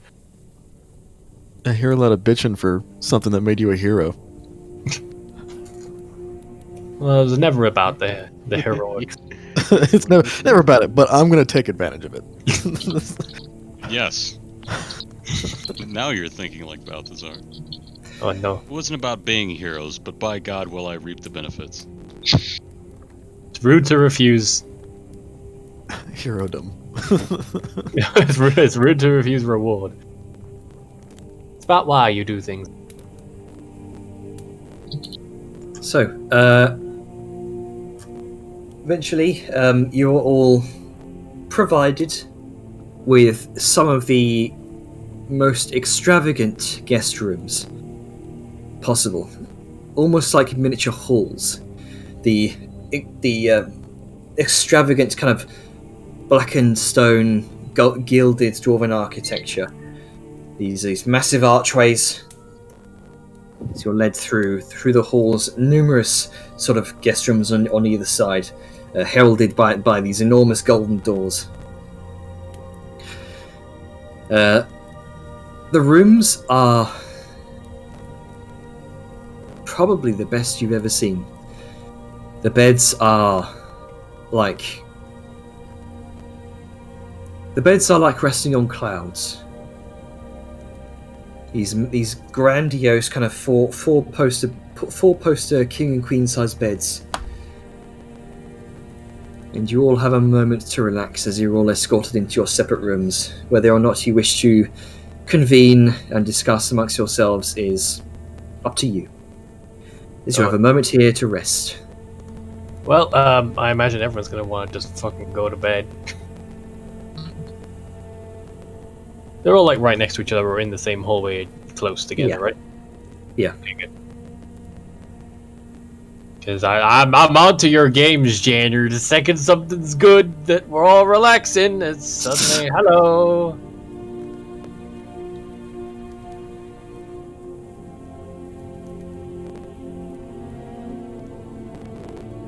Yeah, don't know if anyone else. Yeah, well.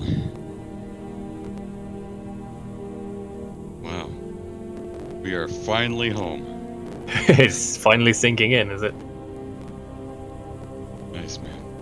Ugh. Don't have to deal with any more of that bullshit. Sleeping in actual beds in a safe place. Without getting like mental trauma from doing it. Yeah. The mental trauma probably was the worst part. Glad I had all my wisdom saves. So, you're just gonna sleep and conk out? Or do you wish to discuss things amongst each other? Oh, The well, let's moment- go. Oh, sorry. Well, you can The go. moment Sao hits the bed, she's out cold. Fair enough.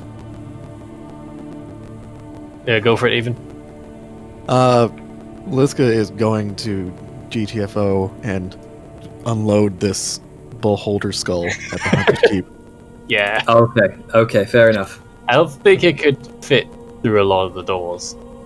Also, Yeah, I just want to say I really want to hear this kid just getting stares from coming into the Hunter's Keep with that. Oh, let's do that, the moment Liska swings open the massive double doors, dragging in a massive beholder skull.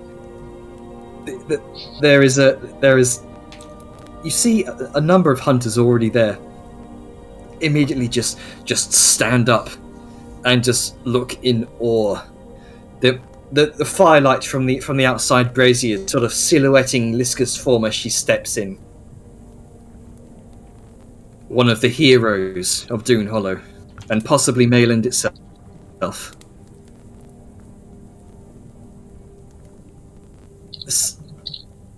You see at the end of the hall, beneath the massive skull of the Bride of the Frozen Ruin herself, is indeed notes here. Sahir, who just looks at you in awe. Ah, aren't you a sight for sore eyes? I like to think so. It's been a while. If I might ask, what in the seven hills is that? Well, do you want the long version or the short version? Give me She's the gonna short set it down and just kind of lean onto it. Give me the short version. We can save the long version for the Drinks later. Yeah. Yes. Uh, I heard a ruckus around the Crystal Fen mines. That was your return, no doubt. mhm. Yes, it was. Let's see. Short version. Big, many-eyed beholder. Controlling Mind Flayer Hive. Is that that's short enough? Perhaps the long version might be. It might be worth waiting for the long version. For now, have you fulfilled your contracts? I have fulfilled 2. One, there was extenuating circumstances that new information came to light about the contract, and in good conscience I could not fill it. And the reason why is more for the long version. Then it seems we have much to discuss. I shall send word to Rethgar. I would imagine you are to see the king regarding the princess's return, from what I've heard. Very well. Rethgar and I will both be in attendance for this long version, as you say.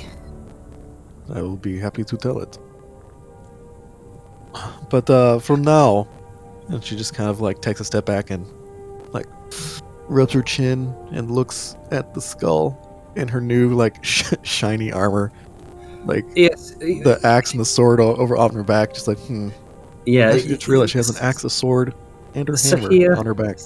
Sahir has very much taken into accord the new mithril armor, and it's finally she kind of brings it up, says, You're looking a bit different, Liska. Oh, am I? Is it the glow in your cheeks? She says with a knowing smile. Well, you know, and Liska just kind of like pats her cheeks. It's like, well, you know, it's just so happy to be back. I'm sure I have a certain glow. It's good to be seen, especially. Perhaps a few new scars as well. That, I can definitely say so. But for what it is, not as many as I thought.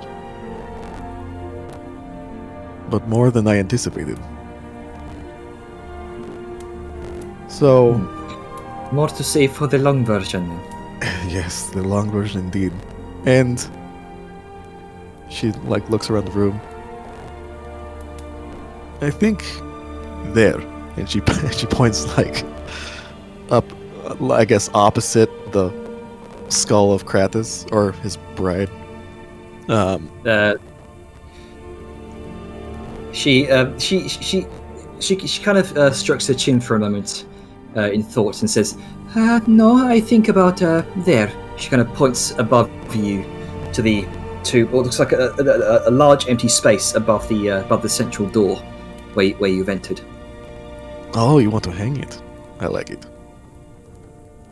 It will take some rope, bit of ingenuity, but we can do it. I am certain that Rathgar would be most pleased. And it would definitely be a wow, I can't think of the actual word I'm thinking. Impression. There you go. It'll definitely make an impression for people coming into the Hunter's Keep. It would be And maybe quite even the a few of moment. the hunters, if they're not anticipating it. I can tell you this: many of the hunters now I can see around you. She kind of looks around. A number of envious glares kind of meet your gaze. Liska just has like a smirk on her face, like, yeah, I'm fucking badass. I know. I'm one of the best among you. Don't have to give me that look. I can tell a number of you are going to talk about this for quite some time. She says directly to the hunters this time. Well, Some of them immediately just hide their faces. it's like, some well, of them curse we're under all their breaths. family here. We're all family here. I'm always happy to tell the tale over a cup of ale. Nope, rhyme intended. Think of this as some good tales to tell around the drinking table. Well, with that in mind, I am needed back at, well, the throne castle area place with the king and the rest of the party. It might be wise to take that thing with you. It would be remiss for us to tell this long version without it. True. I guess I was really hoping I Do didn't you have to need, keep like, getting it, but I mean, We can provide a wheelbarrow. Don't know how effective that will be. I mean, the king already saw it. And I'm just. He already saw it. I'll leave it here for now. If the king wants to see it, he could come to the Hunter's Keep, and then you have royalty visiting. That is true. That would look good upon us as an organization. There you go. Well, with that in mind, and she passed the top of the skull. Take care of it. I'll be back to see it in its new position. You said you had fulfilled a couple of contracts. Oh yes, of course. I just didn't know if you wanted to have them now. And she pulls out her bag of colding. Yeah, Okay. that's what we call it, the bag of colding for like holding parts. Yeah. And yeah, so she had the full Grix and the full Ropers. Okay, so Grix would be a total value of 250 gold piece, doubled because of the completed set for 500 gold, She hands it over to you as you slide it over the bag. What else was there? There was the Roper. giant spiders. Yeah, we did not do the giant spiders for a good reason. Mhm. But we She did kind do of the looks at the ropers. giant spider contract curiously. Notices there's no giant spider parts. Then there's a keen look and a nod. She seems to understand why. So the ropers. Let's see. 12 roper tendrils. How much of which did you get? Got 2 roper eyes when we were coming back, and from what I recall, I think we had more. I know I got 12, but I think we also took more. But I don't know if, like, I think I got 16 total, but I don't know if that's gonna add on. But Okay. because So, it just says 12 each, not plus or anything like that. Yeah. So total value 2,150 doubled to 4,300. there you go, 4,300 plus the extra roper tendrils. Let's see, 12. So 4 extra roper tendrils, 175 gold pieces each. Fucking that'll be- Yep. Hunter's Keep, Bill. 700 gold. So a total of 5,000 gold pieces. All right. All right, good stuff. Yep. You think to yourself, this is a good job. Get to kill. Get to go. What's the joke? Get to explore new places, meet new people, and kill them. Yep.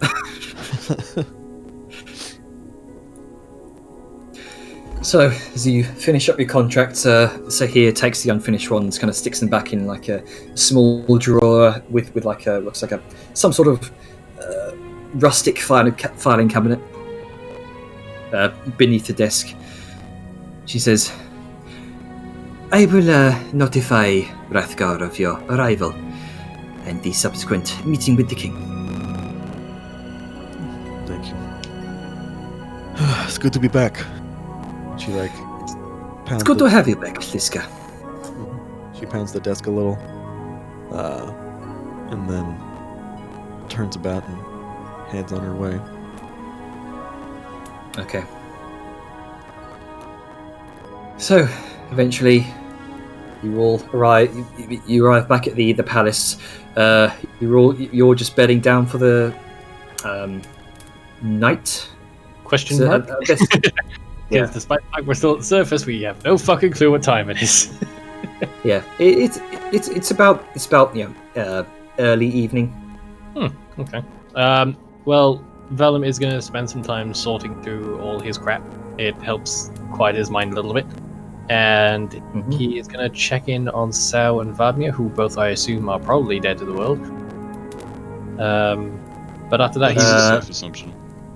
You could see Vadmir is sort of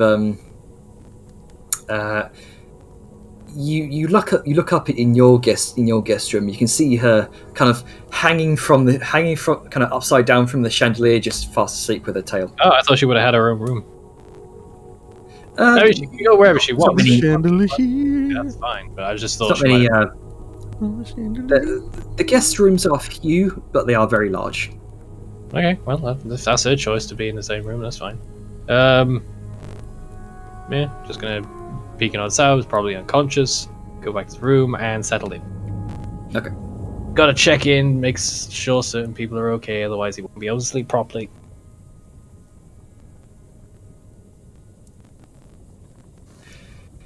Fair. All right. So, you all bed down for the night. Oh, Liska is going to get the axe and ask Vellum, I think we decided, had the ring. Yes. And ask His that. bag And, has all the valuable doodads. Okay, she's gonna get the axe and the ring, and before she passes out, spend an hour to like see if she can attune to them, if they have anything or if they do anything while they're together. Yeah, I figured it'd still be big at that point, so just be like handing it through the door. So where's that handout? Okay, here it is. It's down We just- past everyone else's stuff. There you go. Stick it in your inventory there. Stick it in your face while and slam it. Sorry, I don't know why. H. There we go. Okay. At this point, we might need a separate game to manage our inventories. No, I mean the folders are fine. We can just collapse them. Still huge. It's just like this is the ring one. This is the weapons. This is the armor. You do realize how many tabs and how many sub-tabs we're getting close to. Oh right? no, I very much see that. In fact, that's like superfluous items happen. Oh, it's gotta grab. There we go.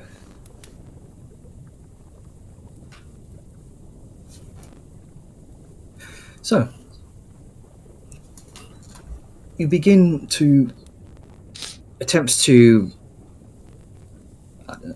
attune to these strange objects as you kind of sit with them in your lap for a moment.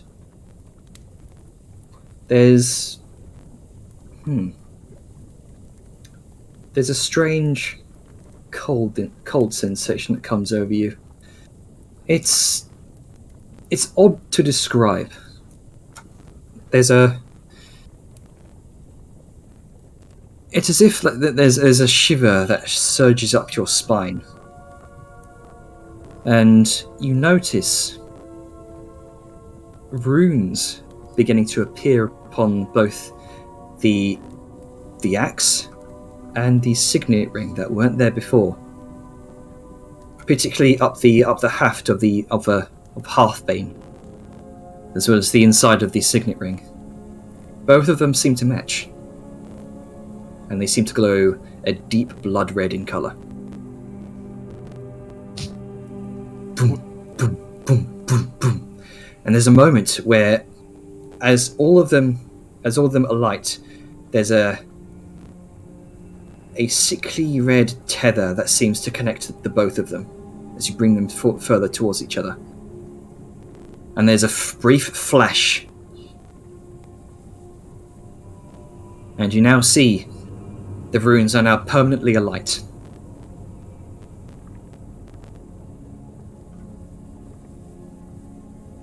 Whoa. Up. Oh, Should red be unlocked. set items. Fuck yes. It begins. We have set items. Hmm. I repeat, we have set items. Hmm. Fear effect. So, Fun. for the benefit of the stream, for Hearthbane, you gain a +2 bonus to attack and damage rolls made with this weapon. It has two abilities. The first is called Persecution. You deal an extra 1d4 slashing damage whenever you hit an attack with this weapon. Halflings take double damage. And the second trait for Hearthbane is Menacing Reputation. While you wield Hearthbane, you gain double your proficiency in all intimidation checks. In addition, you may choose to use Strength or Charisma for an intimidation check. Nice. And you have now unlocked the first ability of the set item. As an action, you may intimidate a creature with your menacing presence and darkening aura. The creature must succeed a Wisdom saving throw, a DC equal to 8 plus your proficiency bonus plus your Strength or Charisma modifier, or be frightened until the start of your next round. If a creature succeeds on this saving throw, it becomes immune to this effect for 24 hours. As for the signet ring, you gain a +1 bonus to AC while wearing this ring, and it has an ability called Necrotic Shield. As a reaction, you can sacrifice hit points equal to your current level to create a shield of necrotic energy. The shield increases your AC by 3 until the start of your next turn. The ring has 4 charges of this effect and regains 1d4 charges once per dusk. This is the Ashbite Signet Ring. Some brutal shit. Yep. Fun stuff. Yeah. To be fair, this is a red-classed set item. Oh yeah. I'm not saying that. This is, the cool shit. Yeah. This this ring, the Ashbite Signet Ring, was once a infamous signet ring of King Nogdor Ashbite III, and its symbolism was widely adopted by the Ashbite clan as a seal of kinship. The ring is otherwise mundane ring unless reunited with any set piece of the raiment of the Cannibal King. Once reunited, it unlocks the magical properties of both it and whichever set piece it was reunited with. As long as the signet ring is worn, any set pieces present are awakened.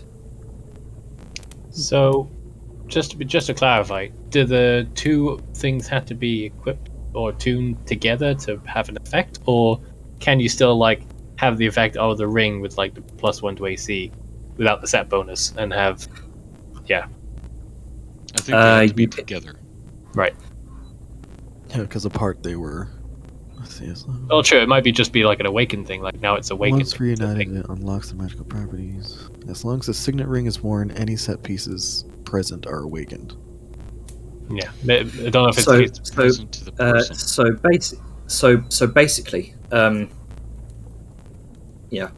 you once both pieces are awakened, the magical properties are permanent. It's the set pieces that you need to unite 2 or more of these items for the set bonuses to apply.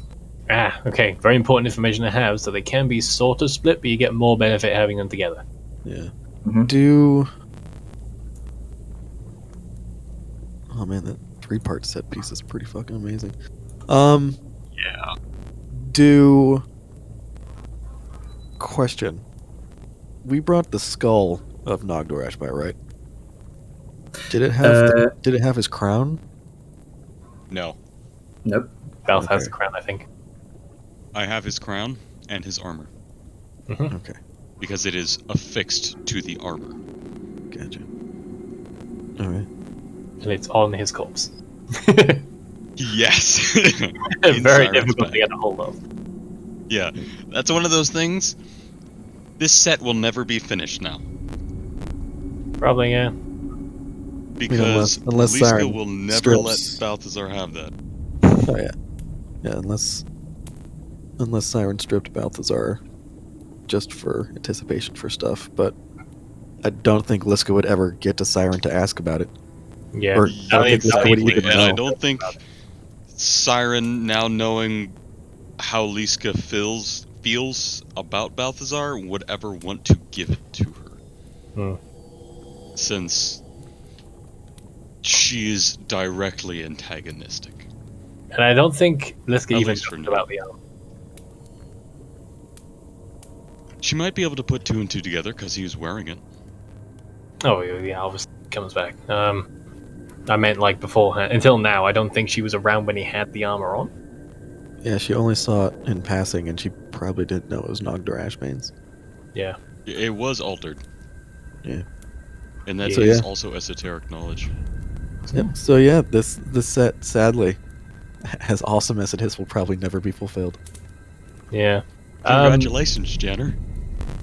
Good job. Fuck. You gave the wrong items to the wrong people.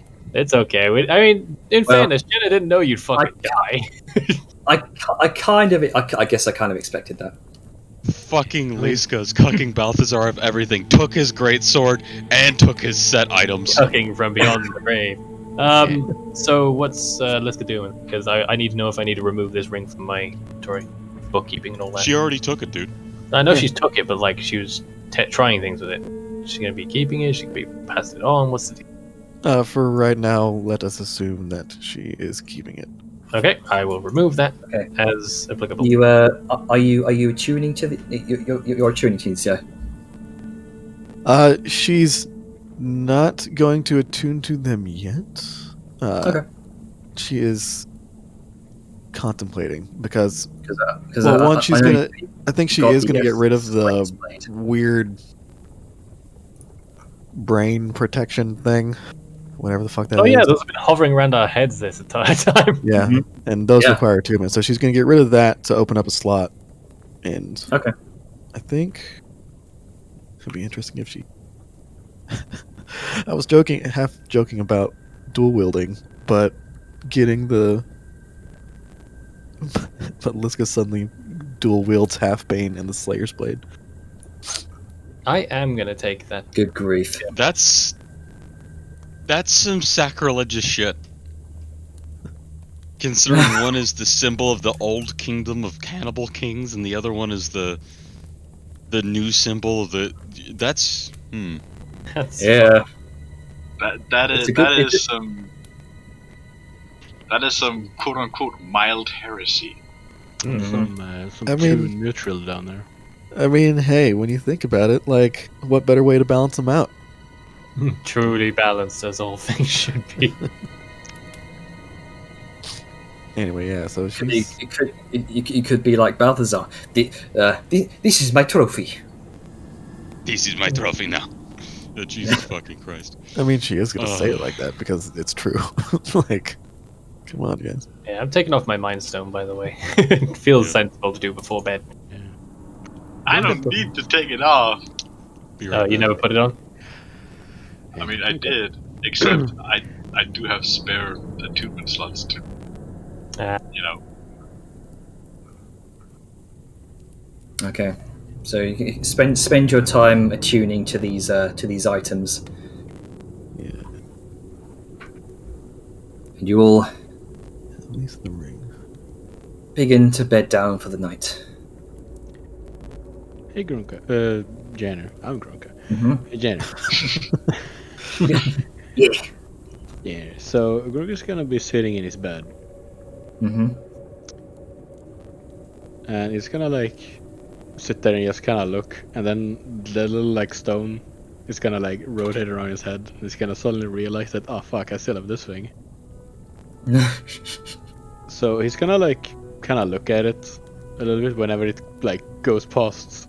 Like, if he moves, like, if he rotates with it, does it keep going faster, so it's always in the same, like, orientation around his head, or can he, like, constantly look at it if he just keeps turning? Good question, actually. I guess you can just constantly look at it. Okay, so Gurga's gonna do that, and then he's gonna, like, he's not gonna, like, pick it so that it stops. He's gonna, like, just bop it a bit with his hand. Ding. Yeah, and there's, like, a little bit of resistance when he moves it, right? Yeah, almost like it's sort of magnetized to your head. You can probably unattune from it and kind of pull it off. It's like separating two magnets, if you will.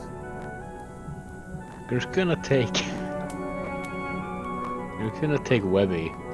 It's gonna put him on the stone, and just gonna look and be like, yeah.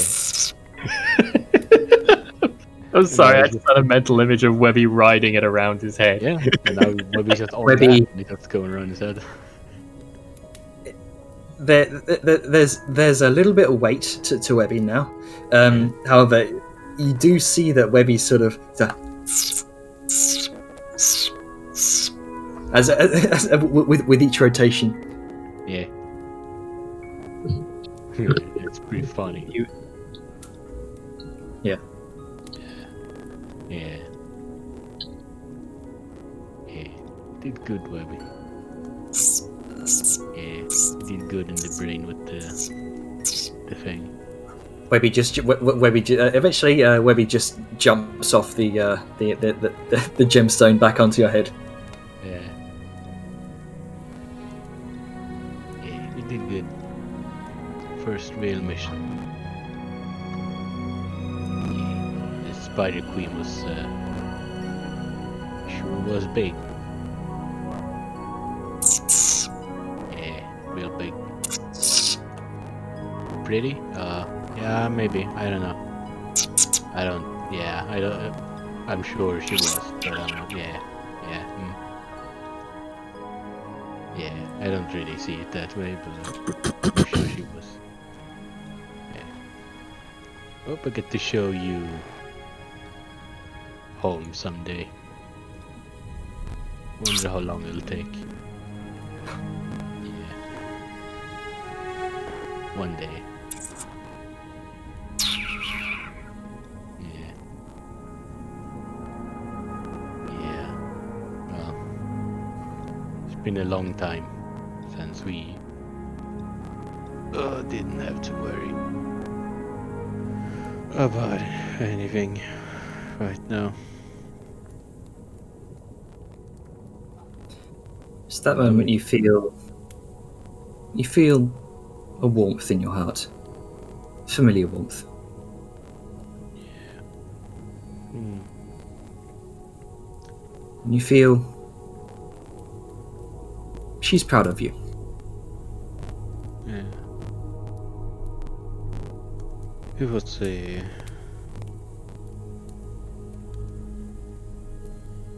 a good journey. Even though there was some hardship.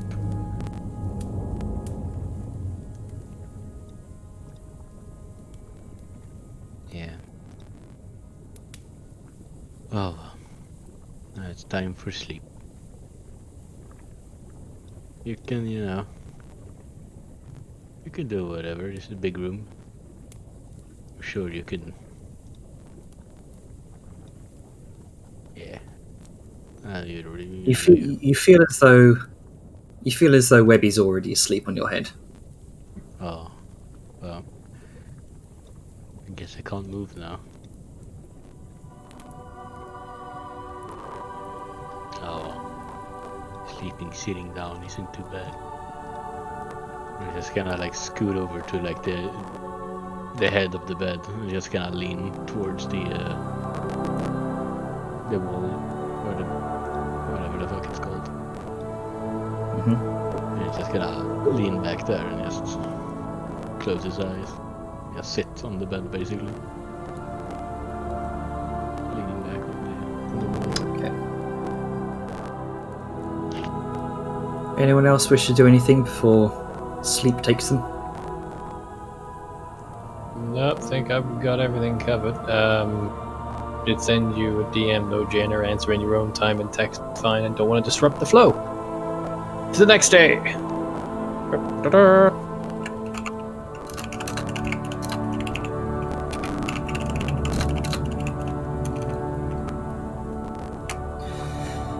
Okay. As you all bed down for the night, sleep comes for you. A well-deserved long rest. Some of you dream, others don't. But to you, Liska,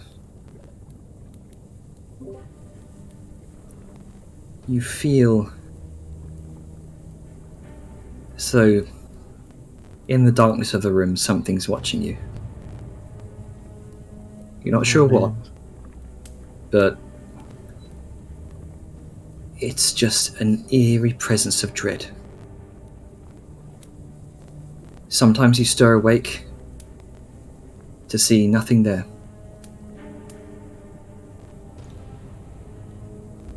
Other times you feel as though a presence is standing next to your bed. You look up, nothing there. It's disconcerting. Question. Just a dreadful aura. Question. Is this similar? Do I get a similar sense that of like Necrathus, or is this a different sense, something new? This is definitely something new. Is it similar to the sense of cold that I felt when I attuned or when I was awakening those items? It's very similar. All right. Good to know. Regardless, your sleep is restless, but you do sleep. You will come to the next morning, mostly refreshed and relieved that you've awakened in where you rested. This isn't some illusion, not a dream. This is reality that you've all awakened to. Hey. Wake up. For the big stretching, popping in the morning. Mm-hmm. Get up, do his usual prayer because it's probably at the actual time he normally does instead of him just guessing based on habit. And is Vladimir up and about yet, or is it too early? Because dawn and all that business. Now that you're kind of closer to the surface, you get a better feel for time. Generally about sort of early morning, about maybe 8-ish, 8, 9. Cool. So I'm doing it at the correct time. Is Vladimir awake yet? Because I don't want to wake her up yet if she's like dozing. She's still sort of dangling from the chandelier. Okay. Well, I'm gonna take a bit longer with my prayer in case I need to make up. In case I've got a backlog of prayer. Give it some time, but eventually I will sort of. You'll sort of just. I don't know. It's how high is the chandelier? Because she got up there. It's a good 20 feet up, and you kind of have to wonder yourself, how the hell did she manage to get up there? Yeah. I can't really nudge her awake, so I'm gonna have to just yell. Vladimir, time to get up. She immediately kind of startles awake, drops from the chandelier, kind of lands on her feet like a cat. Yep. Right. Okay. Nice to rest, but what do you say we go get some fancy breakfast? Vladimir would like that very much. Come on then. She kind of looks around for a moment, concerned. And she kind of scurries over to one kind of a small, kind of secret corner behind a large kind of stone wardrobe, and she seems to relax a bit. And she comes back. You got Aurea? Aurea is safe. Good. Come on then, let's go wake everyone up. Maybe give Sao a little bit longer though. You begin to one by one. You kind of make your way throughout the guest rooms, kind of knocking on the metal doors. Bum, bum, bum. Come on, breakfast. He's surprisingly chipper. For considering the shit we've been through, he should not be this chipper. But yeah, he doesn't really wait for anyone, just sort of like announces, hey, it's morning, breakfast time, and goes to the next room. He does skip Sao's, however, because for obvious reasons. Sleeping like the dead is very much a thing after you've died. Mm-hmm. And then just gonna go... I doubt we know our way around, but I'm sure somebody can direct us to like. There are a couple of mountain guards that do kind of seem to have been waiting for all of you to wake up, and they kind of show you towards the going through a number of the halls. You kind of enter into a massive dining hall, almost as large as the throne room itself. You can see these great, massive, kind of orange stained glass windows, which kind of let in the light from what you can only imagine to be sort of a protective magma around the inner subterranean palace beyond. Bright light from beyond, kind of bathing the entire room in a nice, just warm, friendly glow that you've been longing to see throughout all this time. Nothing warmer than magma outside your window. Oh yeah. Is there anyone like about in kitchens to like make breakfast, or is that already being handled? You see on the massive kind of a 20-foot long table before you, kind of right in the center of this very hall. there is a cornucopia of exotic foods. It'll be best to describe what's not there rather than what is. It is a welcoming feast for your group.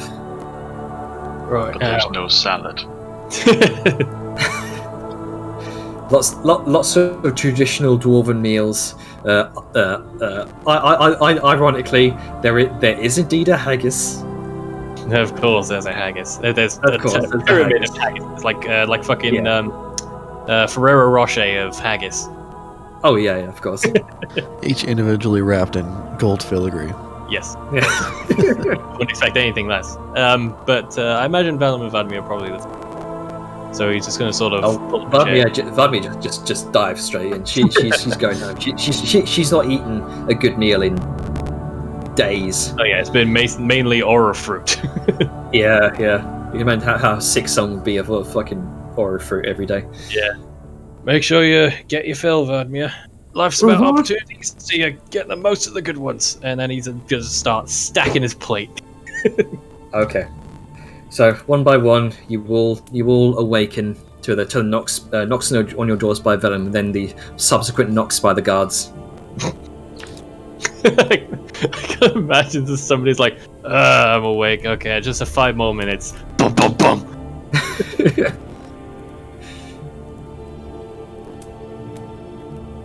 Oh, dear. So you're going to join Vellum in the dining room, or dining hall rather. Sounds good. I think, like, Liska's gonna ignore the initial knock and then come down, like, Okay. an hour or so later. Makes sense. Yeah. As soon as one plate of glorious food is emptied, a couple more dwarven kind of royal servants kind of come out with platters of other meats, freshly cooked veg. It is glorious. It is a sight to behold. A very welcoming sight.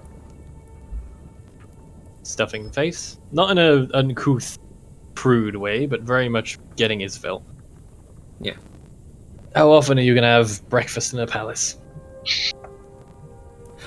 I think you mean breakfast-sized, Oh yeah, it's a breakfast banquet in your honor.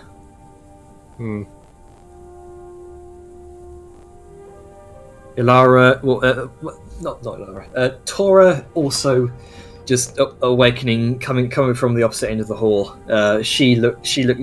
It is complete bedhead. It is like fucking brave Pixar. Yeah, I was just about to say. Yeah. You said it to me, didn't you? No, that was a different GIF. No, I mean same sort of bed. Yeah.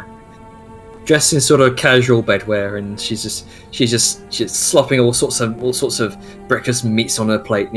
Big old turkey leg. She just gnaws into it. No utensils.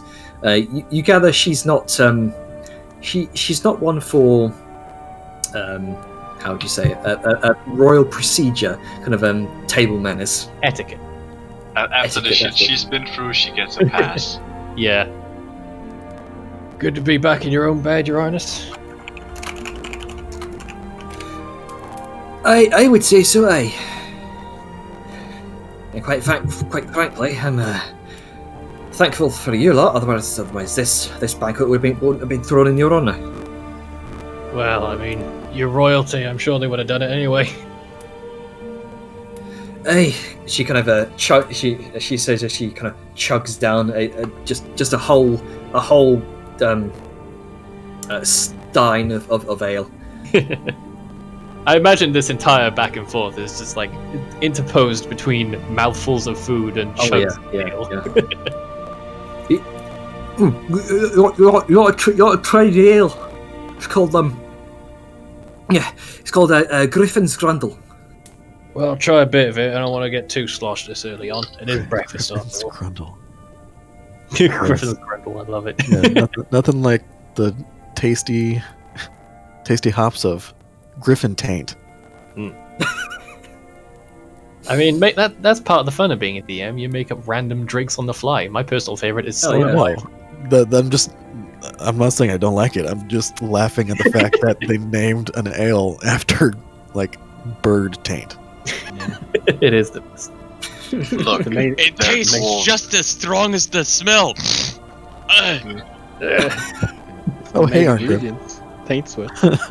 Ugh. He actually is still in the capital, but Mhm. that's unrelated. Yeah, he's doing his own thing.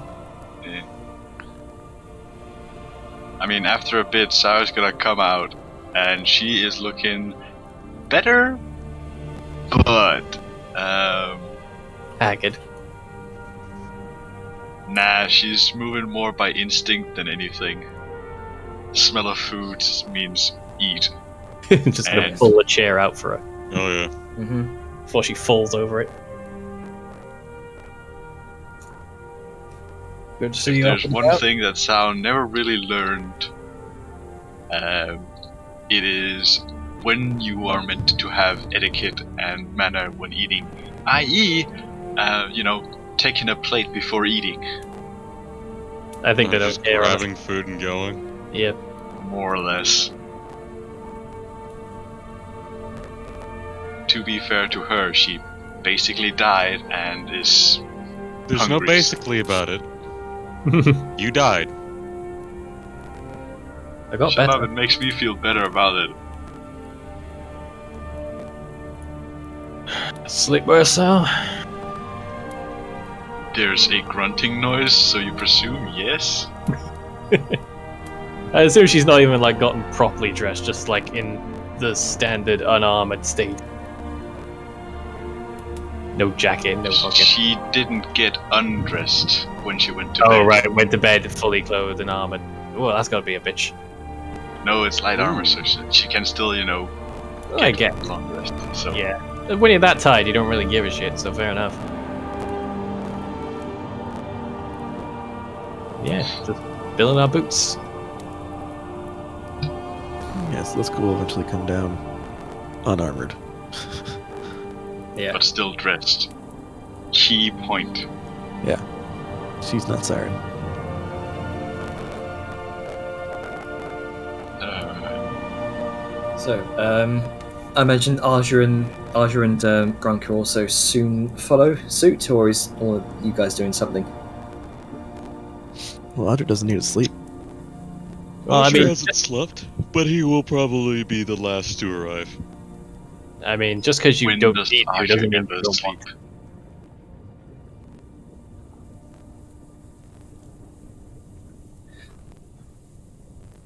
So, after a long filling breakfast banquet, you're all settled back, look at each other.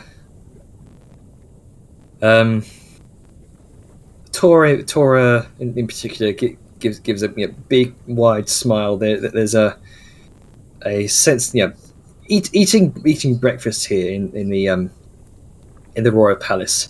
There's it's like returning to that feeling of nostalgia, if you will. That huge sense of relief what washes over. And it's that moment you will see escorted by a number of mountain guard, couple mountain guard by his sides, couple servants. You see a freshly woken High King Brator Yornaya. Did you sleep well, everyone? Oh, not two in those beds, and Ah, yes, quite. sleeping on the floor. Good. Well enough. So, I would like to organize a meeting regarding the events that have taken place. What you've seen, how you managed to retrieve my daughter, and how you came about that hideous skull that you dragged out with you from the mines. But I'll let you regain your senses. Let you shake off the rust, so to speak, before we begin. I've invited representatives of the Hunter's Keep to also be filled in on this.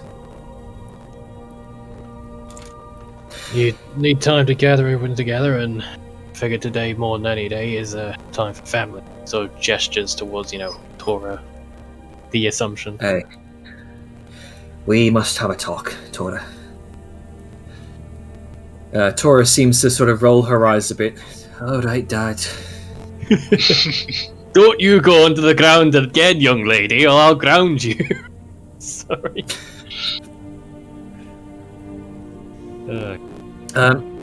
High Priestess Alara probably won't make it. She's still recovering some well-earned rest.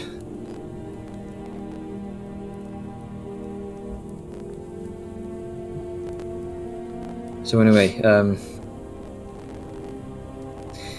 it gives you a bit of an explanation as to time and date of this meeting. You all, it's around you gather it's around midday-ish. This meeting is to be scheduled. So you all have a moment to sort of keep to yourselves, explore the city, do what you want before this meeting is to take place. Well, Velum's gonna, at the behest of that, instantly stand up. Not dust himself off, but, straighten himself out. Right then. I don't know about you lot, but I need to see some sunlight, so I think I'll be spending the morning doing some work. You want to come with, Vladimir? Okay. Can I bring, Yeah, sure. Okay. Can't go leaving her behind, can we? Is what it's saying in more hushed tone. Vladimir kind of darts off after wiping some chicken from her mouth and sort of comes back with the ramshackle rucksack. Has Vatmir even seen sunlight in God knows how long? That's why he made the offer. It's been nothing but fucking twilight and darkness for probably months. She's gonna burn her eyes out. Well, we're gonna be careful about that. So, yeah, Velum's gonna start heading out and let's stop. Okay. What else would you all like to do? I want to say go back to sleep because that is legit what Sa would just fucking do. I mean, she's got a few hours. You can just spend that time napping. The city's your oyster, having returned as heroes. What would you like to do? Is the king still there? Yes. He's just finishing up his meal. Liska is going to walk up to the king. Stab. King Jordanmeyer. Hey, she's unarmed. So during the whole debacle deep underground, a few interesting items came into our possession. Raises a thick bushy brow. And I think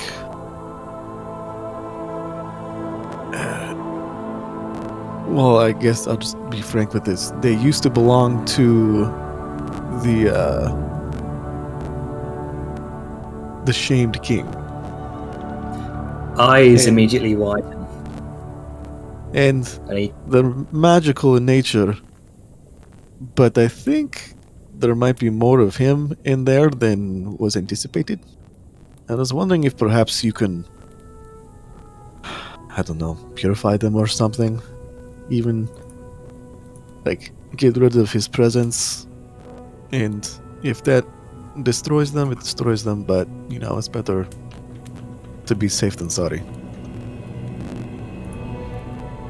He takes a moment and says, "Can I see these items?" They're up in my room right now, but you can see this one, and she holds up her hand with the ring. Is she wearing the ring? Yes. kind of holds out a hand. I need to closely examine this. Can I see it? Sure. And she takes off the ring, puts it in his hand. You grasp a hold of the ring. It doesn't seem to be coming off your finger. You got cursed. Ba-da-ba-ba-da-ba. I mean, like I said, I'm pretty sure they were. Like, when we first got them, I was like, they're only slightly cursed. So it doesn't Only just surprise me. slightly. Just slightly. More than Like- possible. Like, well, Tora, Go on. can you do that magic you do and allow me to take this off? It's Are you cursed. coming on to me? What? That magic you do. Where's the foul right I'm now? Then? joking. I'm joking. All right. What do you want? It kind of comes over to your side.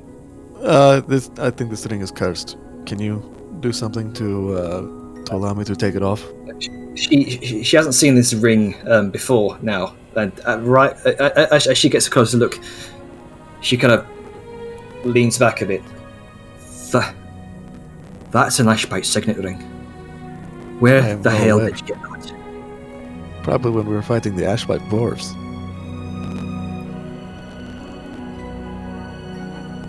I have his axe upstairs if you want to see that too. You Yes, I do. I'm assuming the king was the That- one sputtering. wait. It's bit of Tora, bit of Bator. Like father, like daughter. Yeah. The king says, "You mean half-bean?" Yes. They're very powerful magic items, but I don't like the whole while sleeping, dark presence kind of stands over you, heavy breathing. It's like, I knew he was a cannibal, but I didn't know he was a pervert.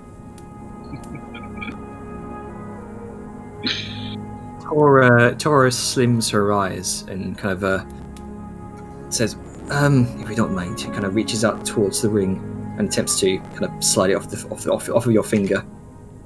She just And- holds her hand out.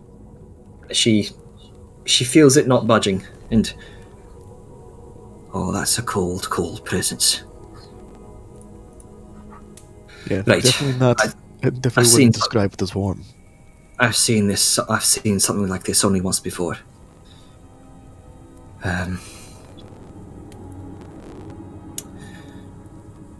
There is a way to. I'm just going to check some notes here.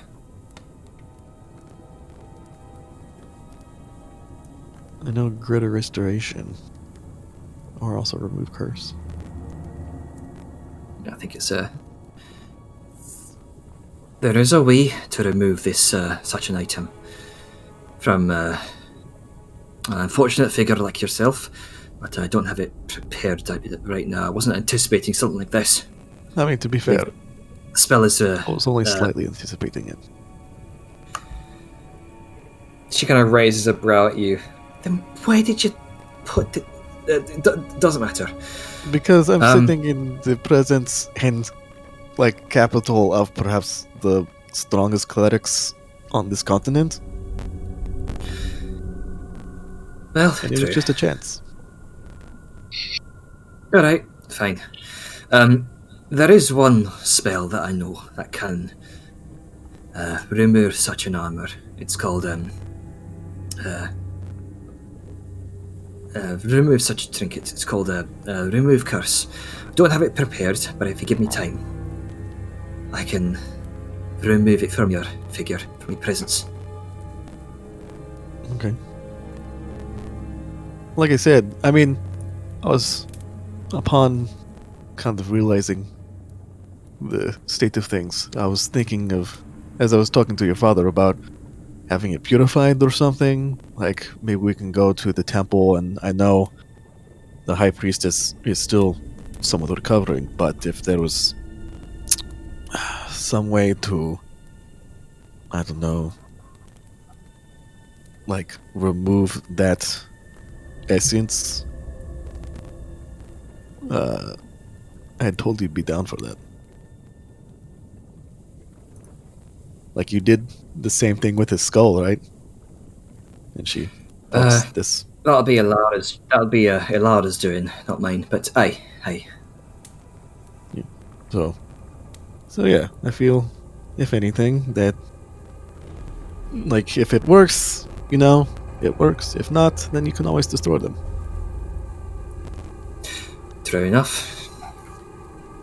I'll try find Ilara, see if I can set something up for you. To be fair, I've only felt his presence while sleeping, so if anything were to come up, or if I notice anything else, I'll make sure to tell you. Please do. This is Very dire news that you've found these artifacts. Nothing good can come of them. Well, I mean, maybe if we can turn them good or beautify them, they might be weakened, but still might be something usable. Maybe, hey. But for now, just keep safe. Let me know if you feel, see, or hear anything else. Will do. Alright. And then this guy is going to... Jeez, what's he gonna do now? Going to, I guess, go out and enjoy some sights and sounds of the town. See how the reconstruction is going along, since a lot of the town was destroyed. Particularly the arena. It's definitely coming along. The most obvious parts that still need reconstruction are the large guard towers that kind of peppered throughout the city. These tall, 50, 60 foot